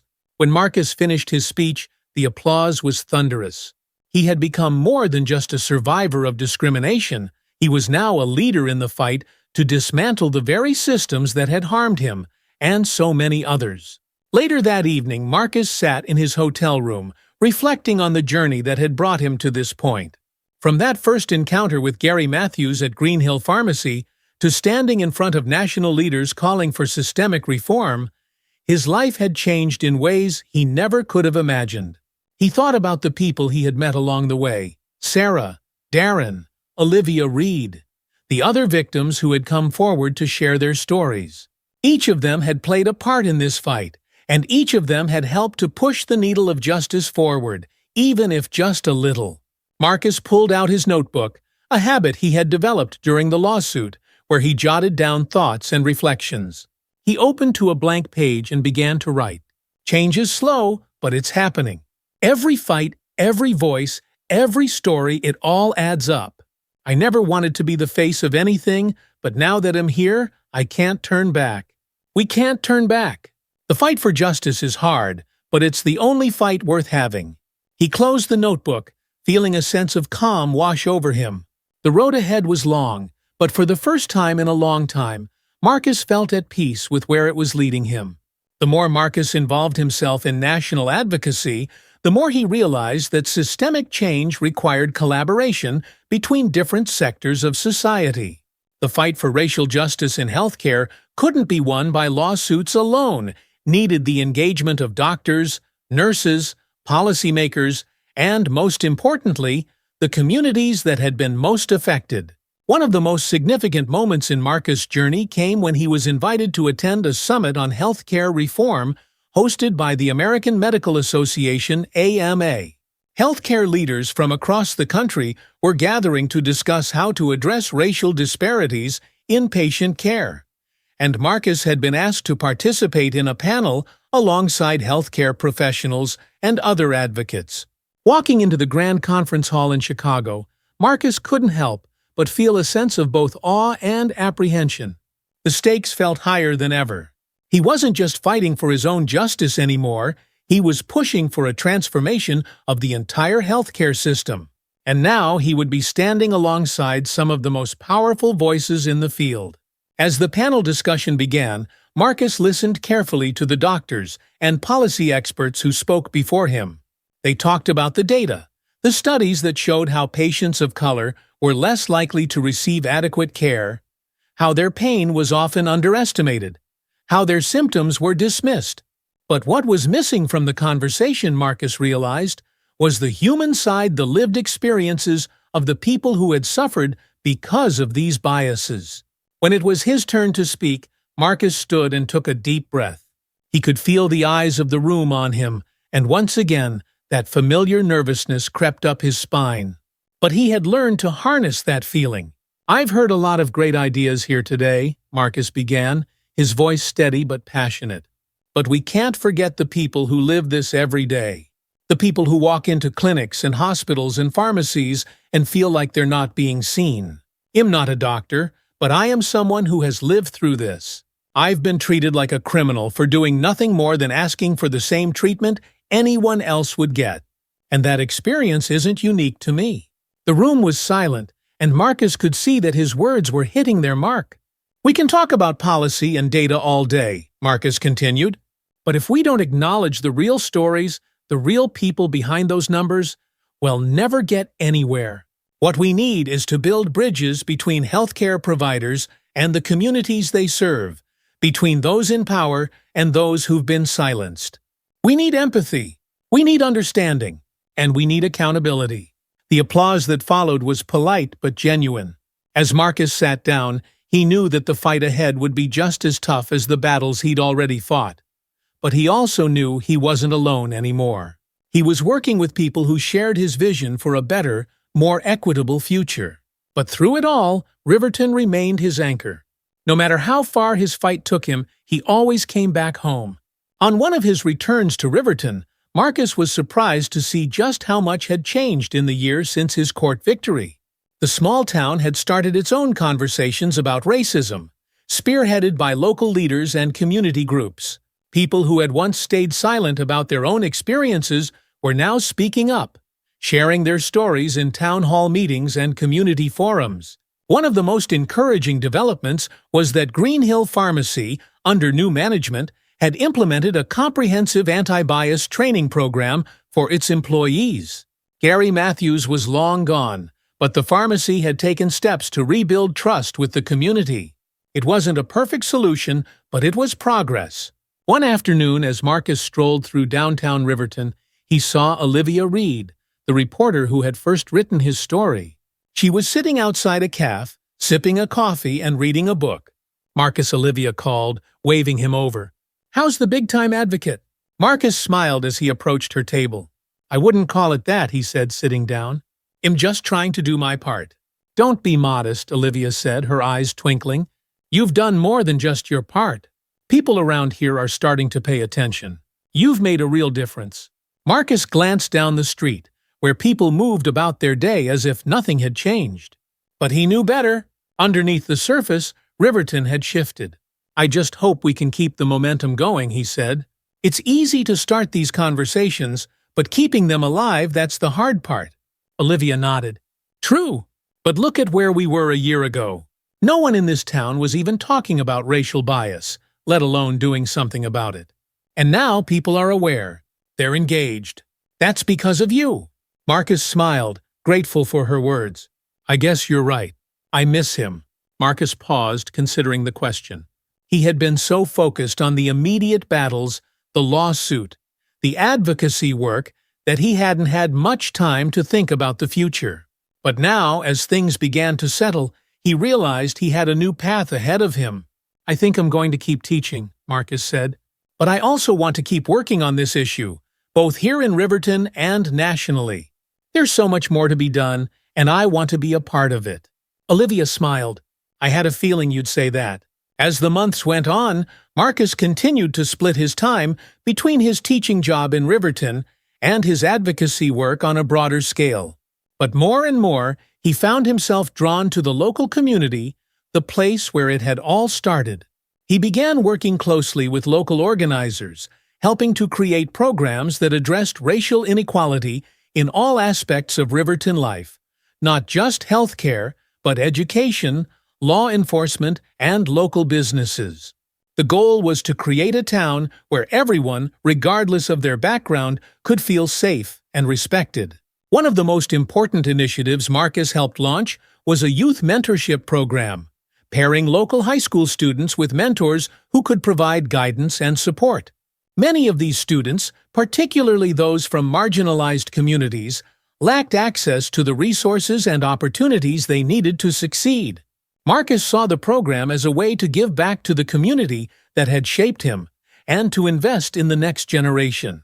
During one of the program's mentorship sessions, Marcus sat with a group of students, listening as they shared their thoughts on race, opportunity, and the future. One young man, a quiet kid named Jamal, raised his hand. "Mr. James," Jamal began hesitantly, "I know you went through a lot with that case at Green Hill. Do you ever feel like you made the right choice? Like, was it worth it?" The question took Marcus by surprise, but after a moment, he nodded. "Yes," he said, his voice firm. "It was hard, and there were times when I doubted myself. But in the end, I know I did the right thing." The foundation became a beacon of hope for those who needed it most, a testament to Tom's legacy and to the power of redemption. It's uncomfortable and it's scary. But if we don't stand up for ourselves and for others, nothing ever changes. Jamal looked thoughtful, nodding as he absorbed Marcus' words. "That's why we're all here today," Marcus continued, looking around at the students. "You all have the power to make a difference. It might not seem like it now, but one day, when you're faced with a choice to stand up or stay silent, you'll know what to do." The room was quiet, but Marcus could see the impact his words had on the students. They were listening. They were learning. And that was the most important thing. As Marcus reflected on everything he had accomplished, the lawsuit, the advocacy, the mentorship program, he realized that his life had taken on a new purpose. He was no longer just a teacher in a small town, he was a leader, an advocate, and a voice for those who had been silenced for too long. But through it all, Marcus remained humble. He knew that the fight for justice was far from over, and that every victory was just one step in a much larger journey. There would always be more to do, more battles to fight, more voices to uplift. One evening, as he sat on his front porch, watching the sun set over Riverton, Marcus allowed himself a moment of peace. The road ahead would be challenging, but for the first time in a long time, he felt ready for whatever came next. He thought about his mother, Elaine, who had worried so much about him during the lawsuit, and about Darren, who had stood by his side through every step of the process. He thought about Sarah Collins, who had believed in him even when he doubted himself. And he thought about the countless people across the country who had supported him, who had shared their own stories, and who had inspired him to keep going. This was just the beginning. The fight for racial justice, for equality, for a better world, it was long, difficult, and full of setbacks. But Marcus James was ready, and with that thought, he stood up, ready to face the new day ahead. The sun dipped below the horizon as Marcus stood on his porch, taking in the quiet evening. Riverton was still the same small town he had always known, but for him, it felt different now. His life had been transformed by the journey he had taken, a journey he hadn't asked for but had embraced when it mattered most. The court victory against Green Hill Pharmacy had been more than just a personal triumph. It had been a wake-up call for the town, and for many others across the country. People were beginning to understand that racism wasn't always loud and obvious sometimes. It was hidden in plain sight, woven into the everyday interactions that shaped people's lives. As Marcus reflected on the past year, he knew that the fight for justice and equality was far from over. There were still many more battles to come, but he felt a renewed sense of purpose. He had seen firsthand the power of speaking up, of refusing to stay silent in the face of injustice. And he wasn't done yet. The youth mentorship program was thriving, giving young people in Riverton the tools and guidance they needed to navigate a world that wasn't always fair. His advocacy work had grown beyond the town's borders, reaching a national audience that was eager for change. And through it all, Marcus remained grounded in his core belief that standing up for what was right was always worth the cost. His phone buzzed with a new message from Darren. "You ready for tomorrow? Big rally in the city." Marcus smiled. There was always something on the horizon, always another step to take. He typed back, "I'll be there. Let's keep this going." Closing the door behind him, Marcus sat down at his kitchen table, pulling out his notebook and jotting down a few thoughts. He knew that the fight for equality and justice would require persistence and courage, but he was ready for whatever came next. He was more than just a teacher, no, he was a voice for those who had been unheard for too long, and he wasn't going to stop until real change had been achieved. With a deep breath, Marcus closed the notebook, stood up, and walked toward the future with a quiet but determined resolve. Thank you for reading Marcus' journey. If you've enjoyed this story and want to be part of more inspiring journeys and creative stories, be sure to hit the subscribe button below to stay updated. Your support helps keep these stories going. As part of this foundation, part of this family, and that will never change. Rachel nodded, her eyes full of gratitude and love. "I'm glad we found our way back to each other, Mary. I'm glad we built this together." Mary's throat tightened with emotion. "So am I," she whispered. "It's the greatest gift I've ever been given." As the evening grew darker and the park began to empty, David ran over to them, his face flushed with excitement. "Grandma, Mom," he called, waving from across the field. "We're going to get ice cream, want to come?" Rachel laughed and shook her head. "You go ahead, sweetie. We'll catch up in a bit." David grinned and gave them a thumbs up before running off with his friends, leaving Mary and Rachel alone on the bench, the quiet of the evening settling around them. For a while they sat in companionable silence, watching the sky turn from orange to pink to deep purple. The oak tree they had planted for Tom stood tall and strong nearby, its branches swaying gently in the breeze. It had grown so much over the years, just like their family, steady, resilient, and rooted in love. After a long moment, Rachel broke the silence, her voice thoughtful. "I've been thinking about the future," she said quietly. Mary glanced at her, sensing the seriousness in Rachel's tone. "What about it?"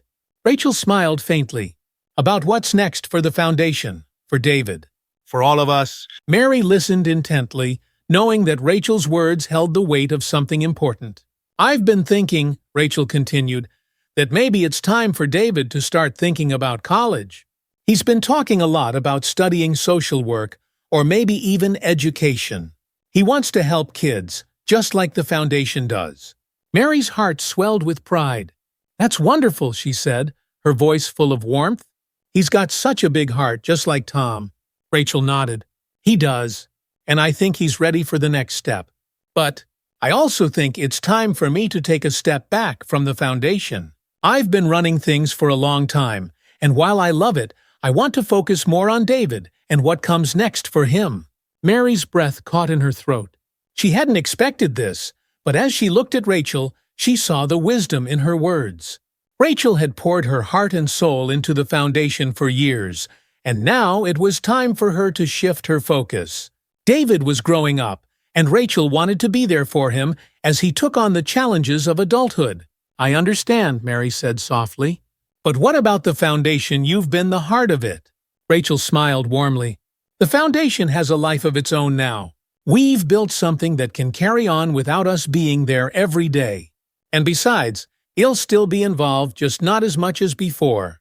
Mary nodded, feeling a mixture of sadness and understanding. The foundation had been their joint effort, a way to honor Tom's memory and give back to the community. But now, it was time for things to change, for the next generation to step up and take the reins. Who do you think will take over? Mary asked, her curiosity piqued. Rachel hesitated for a moment, then smiled. I've been thinking about asking David. Mary's eyes widened in surprise. David. Rachel nodded, her eyes twinkling with pride. He's young, but he's passionate about the foundation. He's been involved for years, and I think he's ready to take on more responsibility. Of course, we'd still be there to guide him, but I think it's time for him to start making his own mark. Mary felt her heart swell with emotion. The thought of David taking over the foundation, carrying on the work that had started with Tom, felt like the perfect way to continue their legacy. It was a full-circle moment that felt deeply meaningful. I think that's a wonderful idea, Mary said softly. He's going to do great things. Rachel smiled, her eyes misting over with emotion. I think so too. A few months later, David officially took on a leadership role at the foundation. Though he was still young, he approached the position with a maturity and wisdom that belied his age. He worked tirelessly, organizing new programs, meeting with community leaders, and mentoring the next generation of volunteers. Mary watched with pride as David grew into his role, stepping confidently into the legacy that Tom had left behind. The foundation continued to thrive, expanding its reach and helping more families than ever before. It was everything they had dreamed of and more. One afternoon, as Mary sat in her office at the foundation, reviewing some paperwork, David knocked on the door and poked his head inside. Hey, Grandma, he said with a smile. Got a minute? Mary looked up from her desk and smiled warmly. Of course. Come on in. David stepped inside and sat down across from her, his expression thoughtful. I've been thinking about something, he began, his tone serious. Mary set down her papers, giving him her full attention. What's on your mind? David hesitated for a moment, then leaned forward, his eyes bright with determination. I want to start a new program at the foundation, something specifically for kids who have lost a parent. Mary's heart skipped a beat. That sounds like a wonderful idea, she said softly. What made you think of it? David glanced out the window, his expression thoughtful. I've been thinking a lot about Dad lately, he said quietly, about how much I wish I could have known him. And I know there are other kids out there who feel the same way about their parents' kids who are dealing with that kind of loss. I want to create a space where they can talk about it, where they can get support, and feel like they're not alone. Mary felt tears prick at her eyes. She had always known that David had a big heart, but hearing him speak with such passion and empathy filled her with pride. That's a beautiful idea, David, she said, her voice thick with emotion. I think your dad would be so proud of you. David smiled, his eyes glistening with unshed tears. I just want to make a difference, like he did. Mary reached across the desk and took David's hand, squeezing it gently. You already are, she said softly, and I know this program will help so many kids. I'll do everything I can to support you." David nodded, his smile growing. "Thanks, Grandma. That means a lot." The program, called Healing Hearts, launched a few months later, and it quickly became one of the most successful initiatives at the foundation. Children who had experienced loss found a safe space to share their feelings, connect with others, and receive emotional support. The program offered counseling, art therapy, and group activities designed to help children process their grief in healthy and meaningful ways. Mary watched as the program flourished, and she couldn't help but feel that Tom's spirit was guiding them every step of the way. His dream of building a better future for the next generation was alive and well, carried forward by his son and the family he had left behind. As the years went by, the foundation continued to grow, and David eventually became its full-time director. His leadership was marked by compassion, innovation, and a deep commitment to the community. Mary remained involved, though she took on a more advisory role, content to watch as David and the team carried on the work she and Rachel had started. On a bright spring day, Mary, Rachel, and David gathered once again beneath the oak tree they had planted for Tom so many years ago. The tree had grown tall and strong, its branches spreading wide to provide shade and comfort. It had become a symbol of everything they had built together, of love, of family, and of the strength to overcome. As they sat together on a bench, watching the children play in the park, Mary felt a profound sense of peace. She had come so far on her journey from a place of fear and guilt to a life filled with love, forgiveness, and purpose. She had made mistakes, but she had worked to make things right, and in the process, she had built something beautiful. Rachel leaned against Mary's shoulder, her face soft with contentment. "We did it, Mary," she whispered. "We built something lasting." Mary nodded, her eyes misting over with emotion. "We did," she whispered, "and it's all because of Tom." David, sitting across from them, smiled warmly. "He's the reason we're all here," he said quietly. "And we're going to keep his legacy alive for as long as we can." Mary's heart swelled with pride and love. She had been given a second chance, and she had made the most of it. She had found redemption, not just for herself, but for her family and her community. As the sun began to set, casting a golden glow over the park, Mary looked up at the oak tree, its leaves rustling gently in the breeze. She thought of Tom, of everything he had stood for, and she smiled. His legacy would live on, through the foundation, through David, and through the love that had brought them all together. And for Mary, that was enough. Do you believe in second chances? Let us know in the comments, and don't forget to subscribe for more inspiring stories.